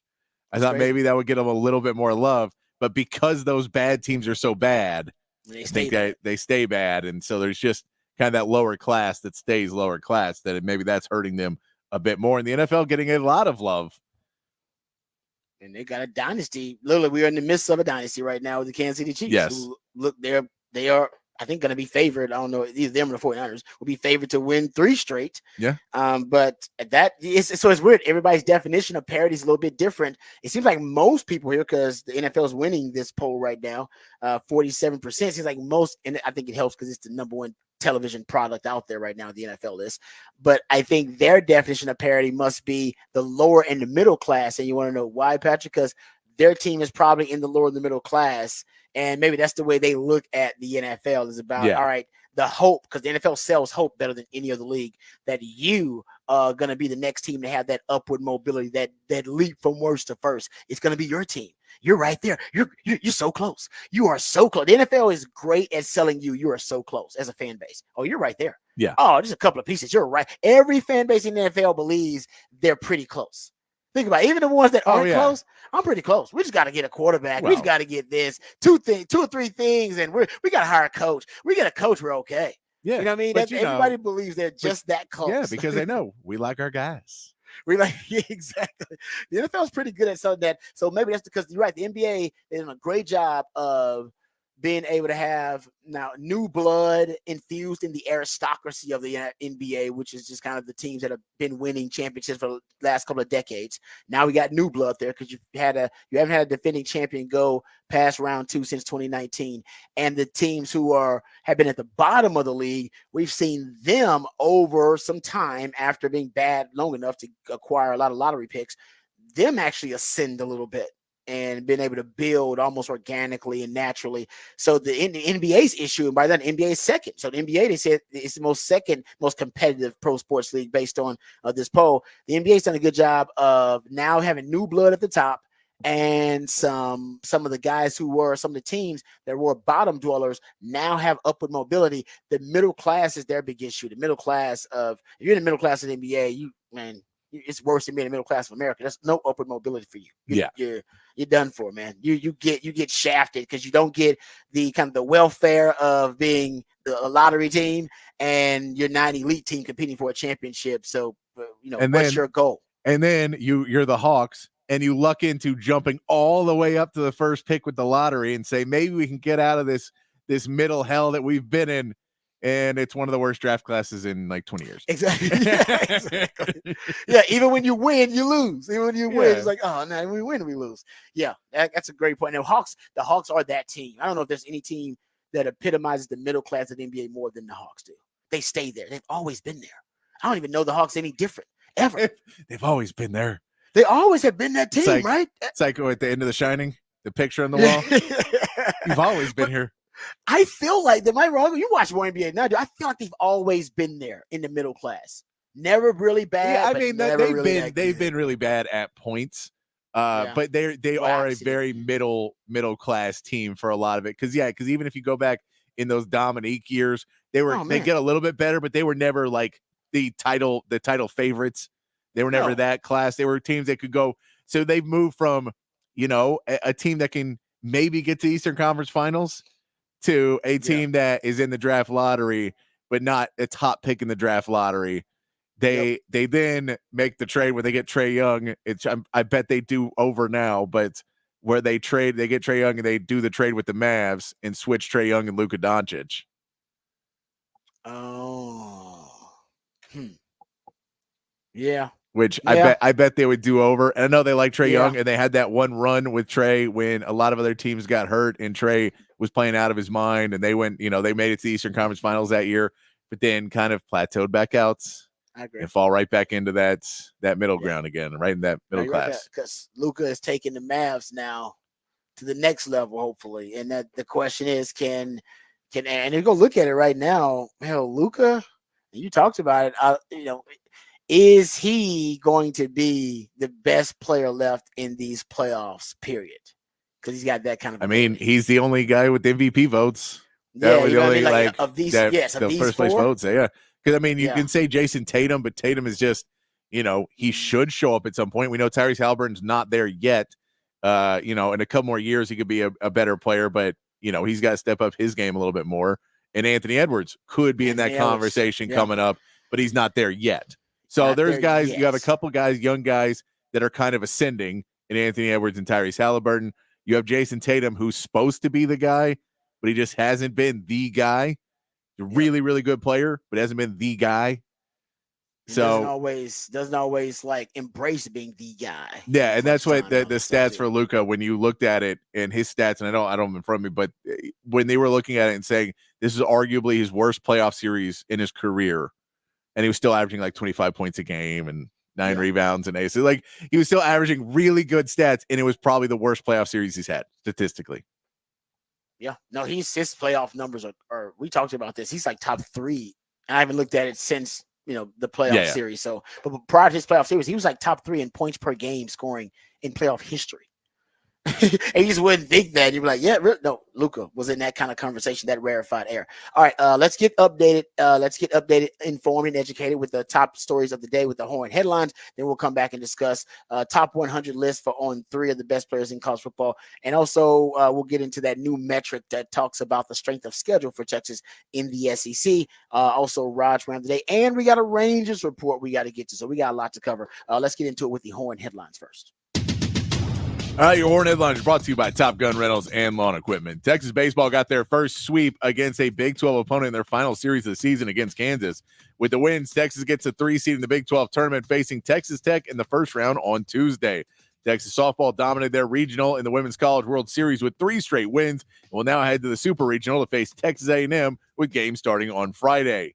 In the NBA, the Mavericks overcame a 16-point halftime deficit and used some late P.J. Washington free throws to knock off the Thunder 117-116 to advance in the Western Conference Finals, where they will face the Timberwolves, who overcame a 20-point deficit to knock off defending champion Nuggets 98-90. In the Eastern Conference, the Pacers could not miss, shooting 67% from the field on their way to winning the Game 7 against the Knicks, 130-109, and advancing to the Eastern Conference Finals, where they will take on the Celtics in a series that starts on Tuesday. In Major League Baseball, the Astros got their third straight series win over the Brewers, powered by Kyle Tucker, who is now tied for the league lead in home runs with 15 on the season. The Astros now welcome the Angels to Houston for a series starting tonight. And the Rangers dropped their series to the Angels. They're still having issues getting runs in. The Rangers had the day off today before beginning their series with the Phillies, who is 4th in team ERA this season. That is your Horn headlines. All right, thank you, Patrick, for the Horn headlines. Speaking of Rangers, we'll get to a Rangers report. We'll get to that next segment. We'll get to our Rangers report coming up, and also we'll get to Rod's rant, too. It's NFL-related rant. The NFL says that they try to minimize inequities within their schedules. But this season, it seems like they have de-emphasize minimizing the inequities in their schedule. So we'll get into that coming up in Rod's rant of the day. But let's start with this On 3 top 100 list. I saw this last week and wanted to get to it. So On 3 is ranking the top 100 players in all of college football. And they have 5 Longhorns listed here. They have Kelvin Banks listed at number 3 overall. in their ranking here as he is the top ranked offensive tackle. They have the LSU tackle Campbell ranked at 5th behind him, so they do have Kelvin Banks among the top, at least the top offensive tackle and top 3 overall player in college football.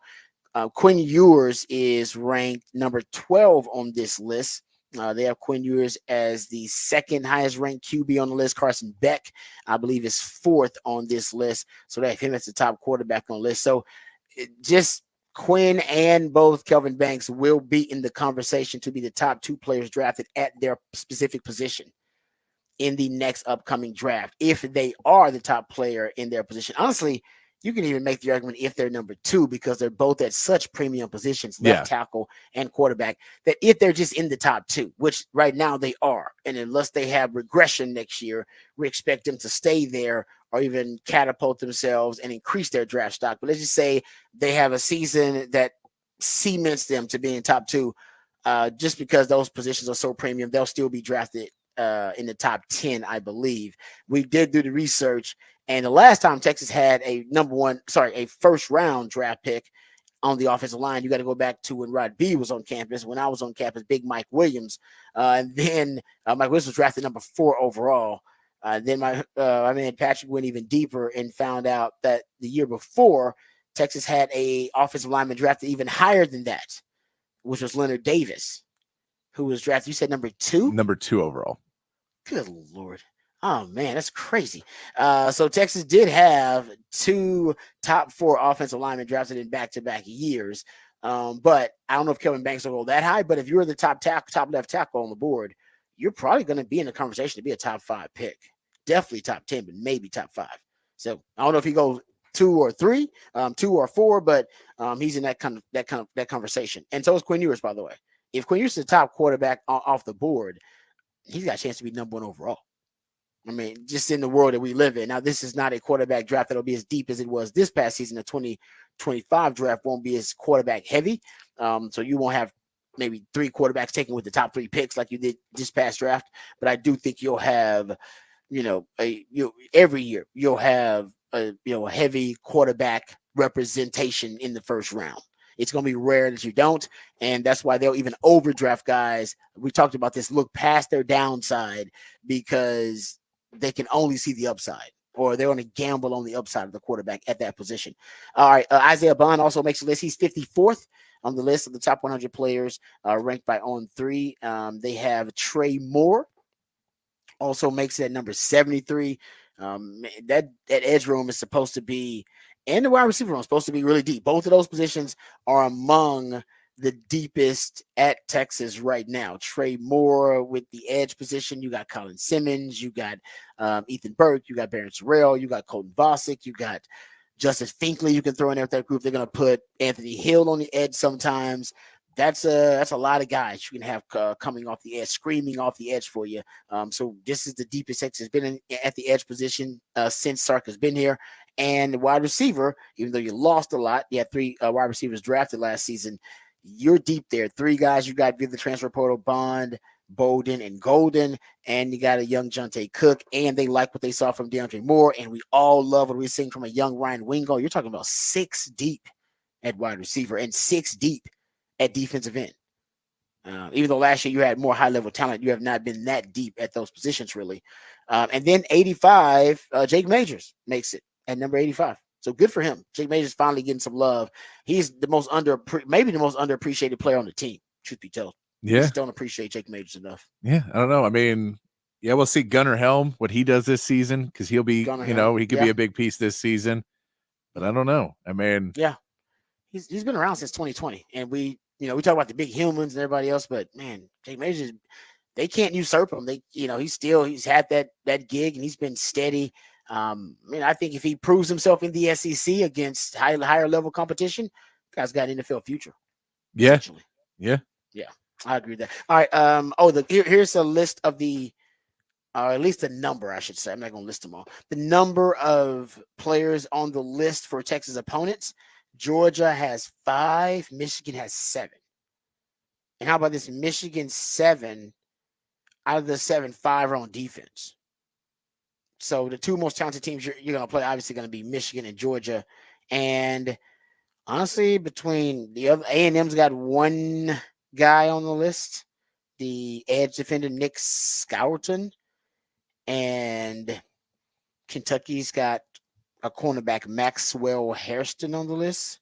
Kentucky's got 3. I take that back. Deion Walker. I take that back. He's top 10. He's number 7. So honestly, Kentucky may be the third most talented team you're going to play based on this list. Because Kentucky's got number 7, Deion Walker, defensive lineman.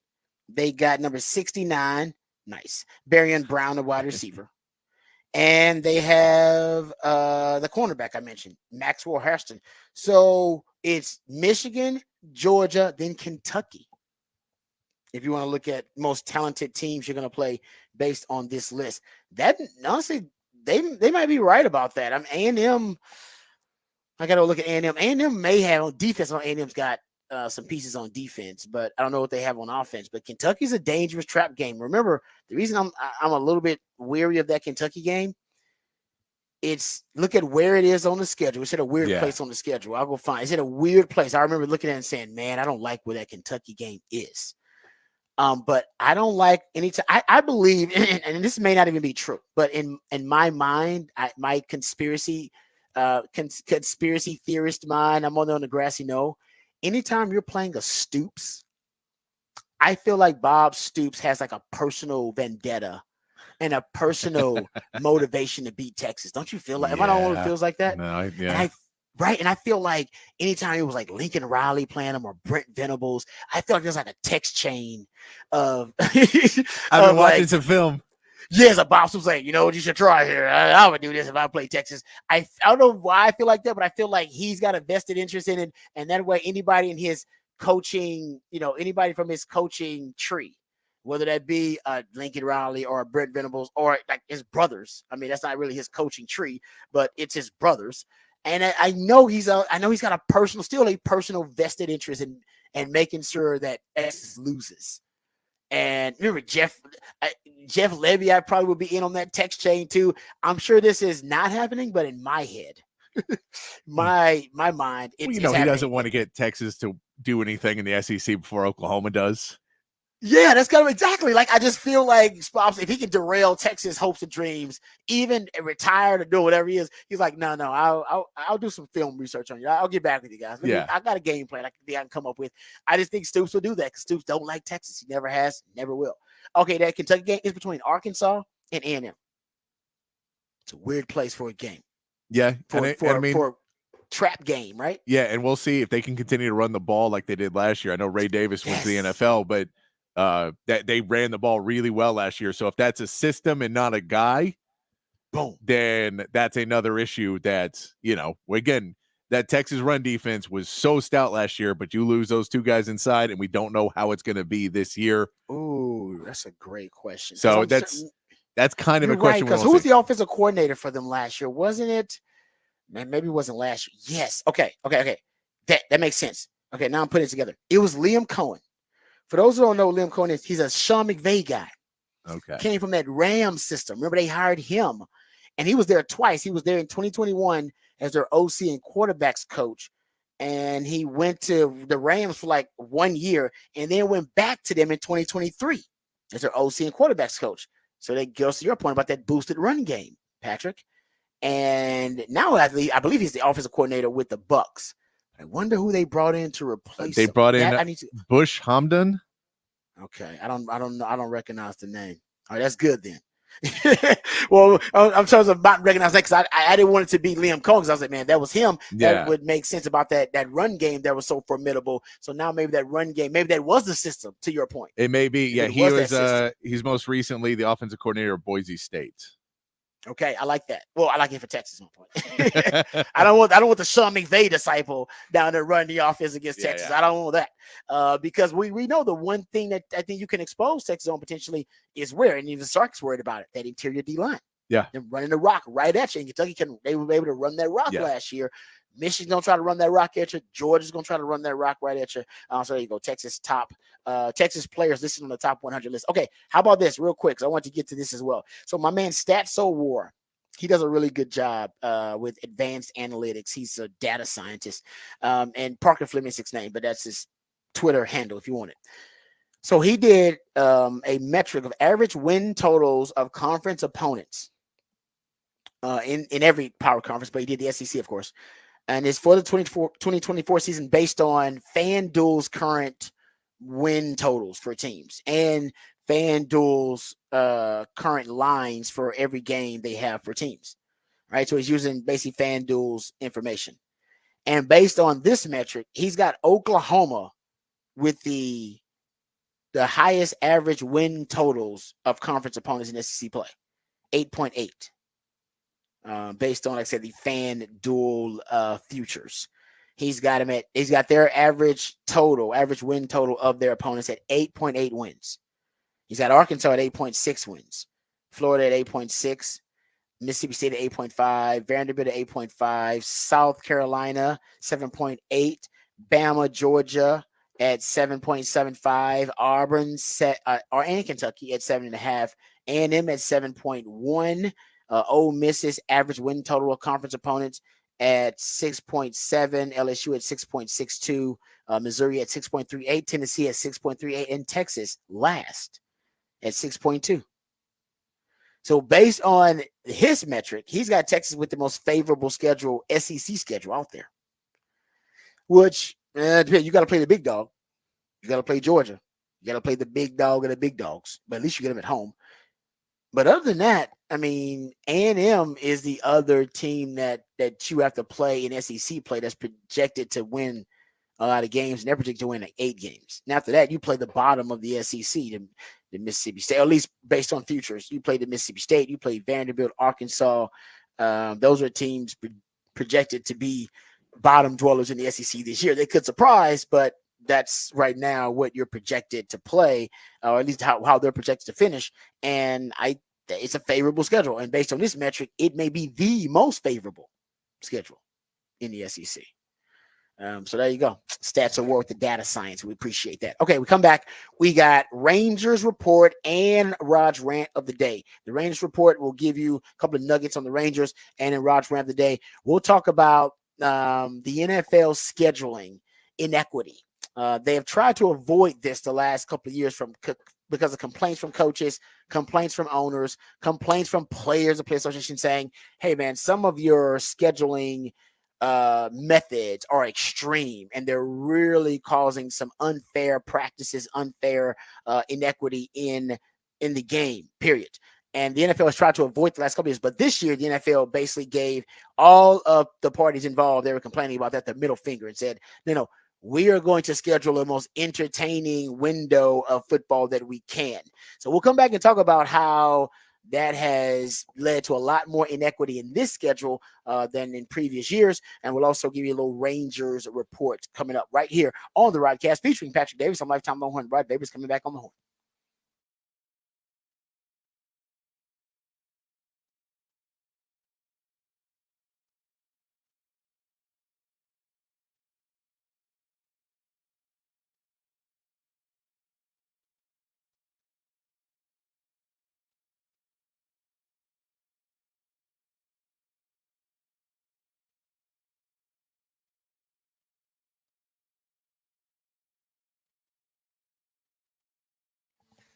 Hey, what's up, folks? Let me tell you about Dr. Yu and his wonderful team. Dr. Greg Eckert and his team are great. I know this firsthand because I got a chance to experience it multiple times. Went there for a routine cleaning, a routine checkup. And that's exactly what they did. They made sure they were thorough in that checkup and actually found that my wisdom teeth were growing in sideways. It was potentially going to be a disastrous situation for me. They acted quickly, of course. They made sure they got me scheduled for the procedure. Wanted to make sure that they were ahead of this potential disaster that was looming for me. And they were fantastic. They educated me and informed me about every step of the process, made sure I was comfortable with the entire process. I had everything done. I was back at work within a couple of days, had all 4 wisdom teeth removed. And now my dental health and dental hygiene have never been better, thanks to Dr. Greg Eckert and his all-star team. Now, hopefully for you, it is not as dire as having all your wisdom teeth removed, but if it is something serious, trust me, you're in great hands with Dr. Eckert and his all-star team. But maybe it's just something simple, general dentistry, teeth whitening, dentures, porcelain crowns, veneers, dental implants, full mouth reconstruction, even root canal therapy, whatever it takes to ensure you're getting the best quality dental care available. That's what Dr. Eckert and his team are all about. As a matter of fact, right now, because they're always on the cutting edge of all the technological advances in dentistry, he can give you a brand new smile in just one day. No time spent without teeth. You'll get temporary fixtures until they complete your permanent smile, and you're going to smile again with confidence and eat freely without pain or discomfort. So we're talking about a lifelike permanent solution. So if you've been told your teeth need to be replaced, don't freak out. Just call Dr. Eckert today to learn about this complimentary consultation, a revolutionary alternative to dentures. So you got nothing to lose, but everything to gain. So give them a call today, 512-345-3166. That's 512-345-3166, or visit dreckert.com, DRUECKERT.com.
All right, time for your Rangers report here, and your Rangers coming off a disappointing series, and especially stumbling into this off day they have here today. How about this for the Rangers? They have not. They have lost 15 of their last 28 games as they fell back to a 500 mark, which is a season low for them. I didn't realize this either. And this is a hell of a compliment to the Rangers and Bruce Bochy. The Rangers have never been under 500 in the Bruce Bochy era. Wow. Isn't that crazy? That is. That's a heck of a They stat. are 8-0 in games after they fall back to 500. It won't be easy to climb back above 500 this time, though. It's the Rangers. They had to face the Phillies, baseball's best team, actually, 34-14. But I did not realize that. That is a hell of a stat. But I think like you pointed out in your Horn headlines there, it's the offense that seems to be struggling for the Rangers right now. The crazy part about it, they've had all the injuries to their pitching, yet the pitching is pulling its weight. Lorenzen, he had 6 1/3 innings, allowing just 2 runs, and the Rangers lost that game 4-1 to the Angels. Dropped their 3rd series in a row after a sweep in Colorado. But Lorenzen took the loss despite his 4th quality start of the season. Yeah, 2nd most among Texas starters, despite not making his first start until April 15th. After signing with the club on the second to the last day, I should say, of spring training. So this is the 4th time this season that a Ranger starter has taken the loss despite turning in a quality start. Lorenzen is winless in May despite a 3.2 ERA over 4 starts with a 2.07 opposing batting average. So Lorenzen, he was great. He opened up with 6 shutout innings, faced 3 batters in the 7th inning. And then he allowed a double and a walk, and then that's when they took him out with a lead after a strikeout. Jonathan Hernandez relieved him, but allowed both inherited runners to score, and that's been one of their issues. Rangers relievers, they allow both inherited runners to score Sunday and have permitted 18 of 26 inherited runs to score in the last 10 games. Of those 10, the Texas Rangers have lost 7 of them. Despite the veteran duo of Kirby Yates and David Robertson thriving in high leverage roles this season, the Rangers bullpen, how about this? 5.08 ERA, 30th in Major League Baseball right now. So the bullpen is struggling and the bats are struggling. In the month of May, the Rangers ranked 14th in Major League Baseball in batting average, 20th in on-base percentage, and 24th in slugging percentage. Yeah. And then they got a tough series coming up with the Phillies because they're going up against some good pitchers who have had some good years so far. You go up on Tuesday and you're going up against Suarez. He has a 1.37 ERA so far this season. And on Thursday, you're going up against Wheeler, who has a 2.52 ERA this season. So, this is not necessarily who you want to see when your bats are bats are struggling. Bats are struggling a little bit. Bullpen struggling a little bit for the Rangers. So we'll see if they can. Well, it's still early. It's still plenty. Yeah, it's still very early. Going so many swings, but we'll see if they can just get healthier, and that'll help maybe boost the pitching even a little bit more in terms of the bullpen. And then I think the bats, you go through slumps as a team and individuals. I think right now they're still I think 2 games out of first place with the Mariners. So no one in that division is running away with it right now. So the Astros started out horribly. And they're starting to 5 years. They're starting to turn it around a little bit right now. But they're still trying to get it back to 500. So they're not there either. The Rangers are still right in that mix. It's just, I think if you get, Wyatt Langford, when he comes back, maybe a little bit more incentive and maybe a little bit more in that lineup. Adolis Garcia started to, he started off so hot and is kind of cooled down a little bit. So I think if you get a couple of those guys going a little bit more, and really it's going to be Garcia and Seager, I think. If those 2 guys can get going, then it'll kind of power the rest of the lineup. Yeah, I agree. All right, that is our Rangers report brought to you by Texas Truck and Trailer.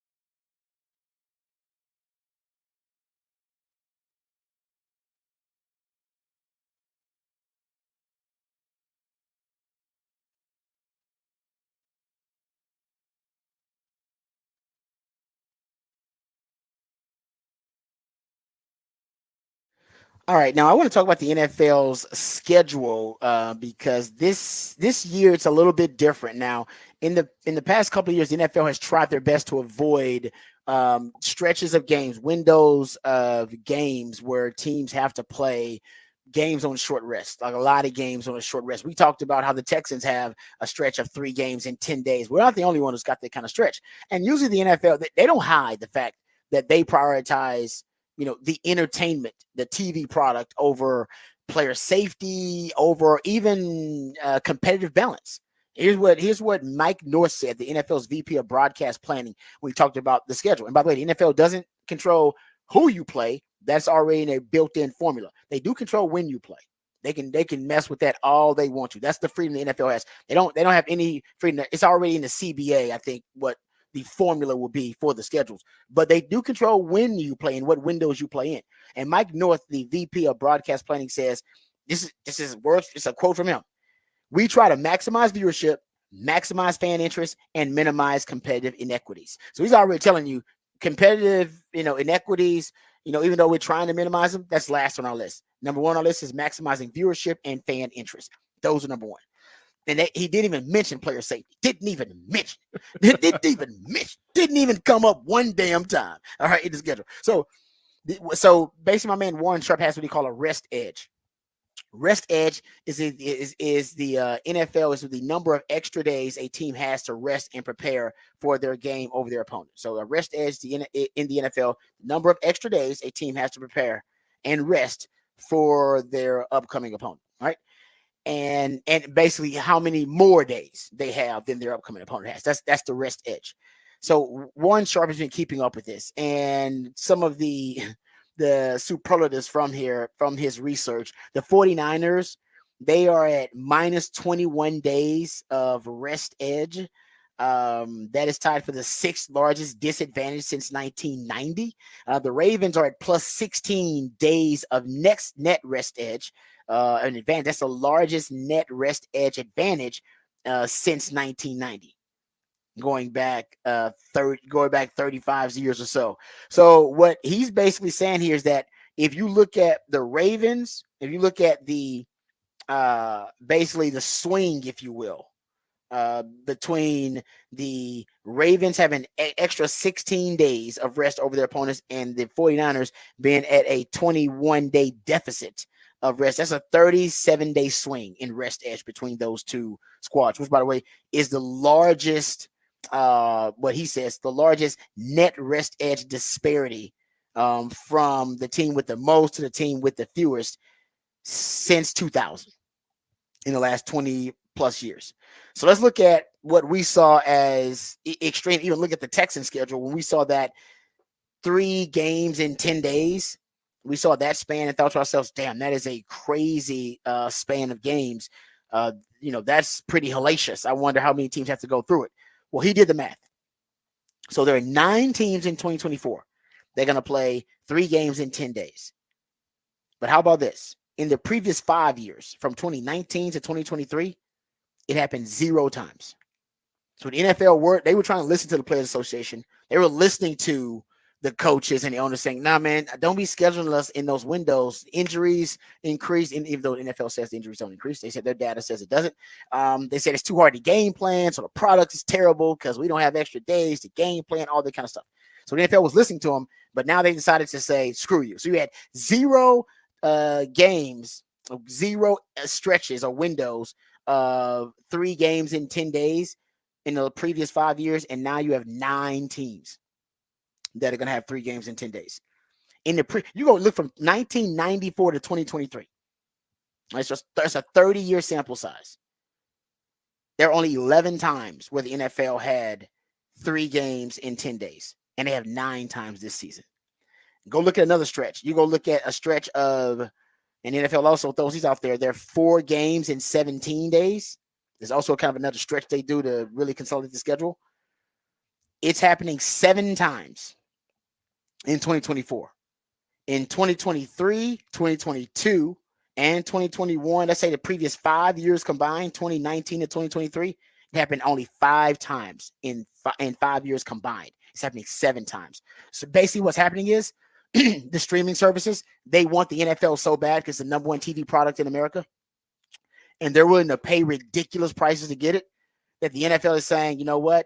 If you're willing to pay top dollar for 1 or 2 games, guys, they're saying that Netflix is paying $75 million per game to have those games on Netflix. So 2 games, $150 million on Netflix. They're saying Amazon is paying $1 billion to have Thursday Night Football on Amazon. $1 billion. You'd be crazy if you didn't offer it up here in the NFL. So the reason that the Kansas City Chiefs are playing on every day of the week except Tuesday this year, which is an unprecedented, record or unprecedented instance for the NFL, is because everybody wants to see the Chiefs, everybody wants to see Patrick Mahomes, and the NFL's like, hey, if you're willing to pay top dollar, $75 million per game or $1 billion for the rights Thursday Night Football, I'll give you Patrick Mahomes. I'll give it to you when you want him. And that's why you're getting now these windows of just hellacious football, 3 games in 10 days, 4 games in 17 days, because you got more streaming services that want more NFL and they're willing to pay top dollar for it. What about player safety? Screw player safety. We don't care about that. Give me that straight cash, homie. And the NFL is getting it. Yeah, revenue will grow. But we care about player safety. When the guy's on the ground, we'll throw a flag. Exactly. There you go. That's basically. So don't ever let the NFL lie to you and tell you they care about player safety. They don't give a damn. What they care quarterback about, safety, and the rest can figure it out. They just hit the nail on the head. That's a great place to end it right there. We come back. We'll get into who said that right here on the Rodcast, featuring Patrick Davis on Lifetime Longhorn. Rod Davis coming back on the horn.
All right, welcome back to the Rodcast. It is a Smooth Soul Monday edition of the Rodcast. That's when my co-host Patrick Davis, he plays jams that are intended to make the transition from the weekend to the work week as smooth as possible. That's the purpose of a Smooth Soul Monday.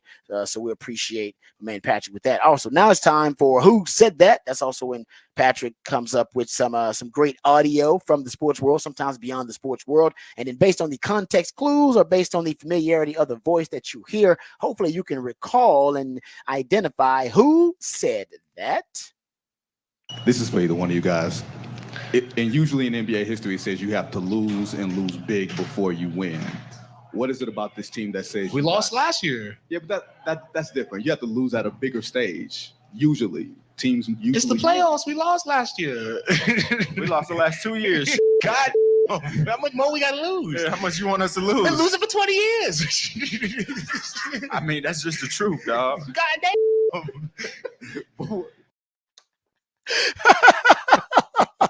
Oh, that was awesome. Who was that? That was amazing. That was Anthony Edwards and Karl Anthony Towns when they were asked after the win. Well, normally teams have to lose big, and they're like, "Well, we did lose." Like, no, that doesn't count. You have to lose big. It's like, how much you want us to lose? He's like, dude, been losing for 20 years. Man, what you talking about? That was fantastic.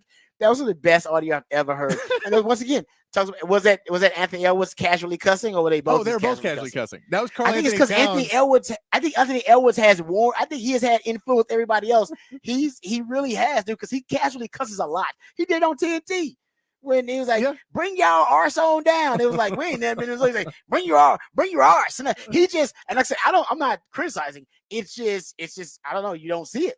I mean, taking it back, you don't see it. Mike Malone cussed in his post game as well. There was a lot of audio that I was like, I have to edit all this audio because they were all cussing. Casually cussing is coming back in the NBA. It is. Don't we think it's like a casually cussing thing in the NBA? You don't see it in the NFL. You don't see it as maybe baseball. Baseball kind of at one point I think was going through that, but in the NBA, I swear I see it more and more in the NBA. Just casually dropping a couple of bombs. No, but that was hilarious. Wow. That was so good. Can we hear that again? Do we have time to hear it again? Yeah, I'll play it one more time for you. It was so good. It's like, damn, man. How much we gotta lose? This is for either one of you guys. And usually in NBA history, it says you have to lose and lose big before you win. What is it about this team that says we lost last year? Yeah, but that's different. You have to lose at a bigger stage. Usually, teams usually. It's the playoffs. We lost last year. We lost the last 2 years. God. How much more we gotta lose? How much you want us to lose? Been losing for 20 years. I mean, that's just the truth, dog. God damn. We've been losing for 20 years. So what are you trying? Oh, that's great. That is fantastic. That's great. I got to go back and watch. I want to see it. I bet it's funnier watching it than it is even hearing it. Good stuff there, Patrick. Well done. Well done. All right. Thank you guys for joining us. As always, we will appreciate you guys for joining. You're the most important part of this show. I want to thank Patrick because he's the real MVP. The reason it all goes smooth is because he's always working hard behind the scenes and on the microphone. Man, wears many hats. Remember, tomorrow we'll come back. We'll start previewing. We'll preview the Eastern Conference and Western Conference finals. We'll break them down. All right. Especially from the Mavs side of things, because hell, that's the only team close to home that we got to root for. So we'll do that tomorrow. Also coming up tomorrow, we'll talk some more Texas football. I got another little deep dive rabbit hole research story that I want to bring up with you guys. But in the meantime, remember, the revolution will not be televised. We'll talk about it right here on the Rodcast. We love you guys. We mean that. Take care of yourselves, but more importantly, take care of each other. Until tomorrow, same time, same place. Hook 'em and peace.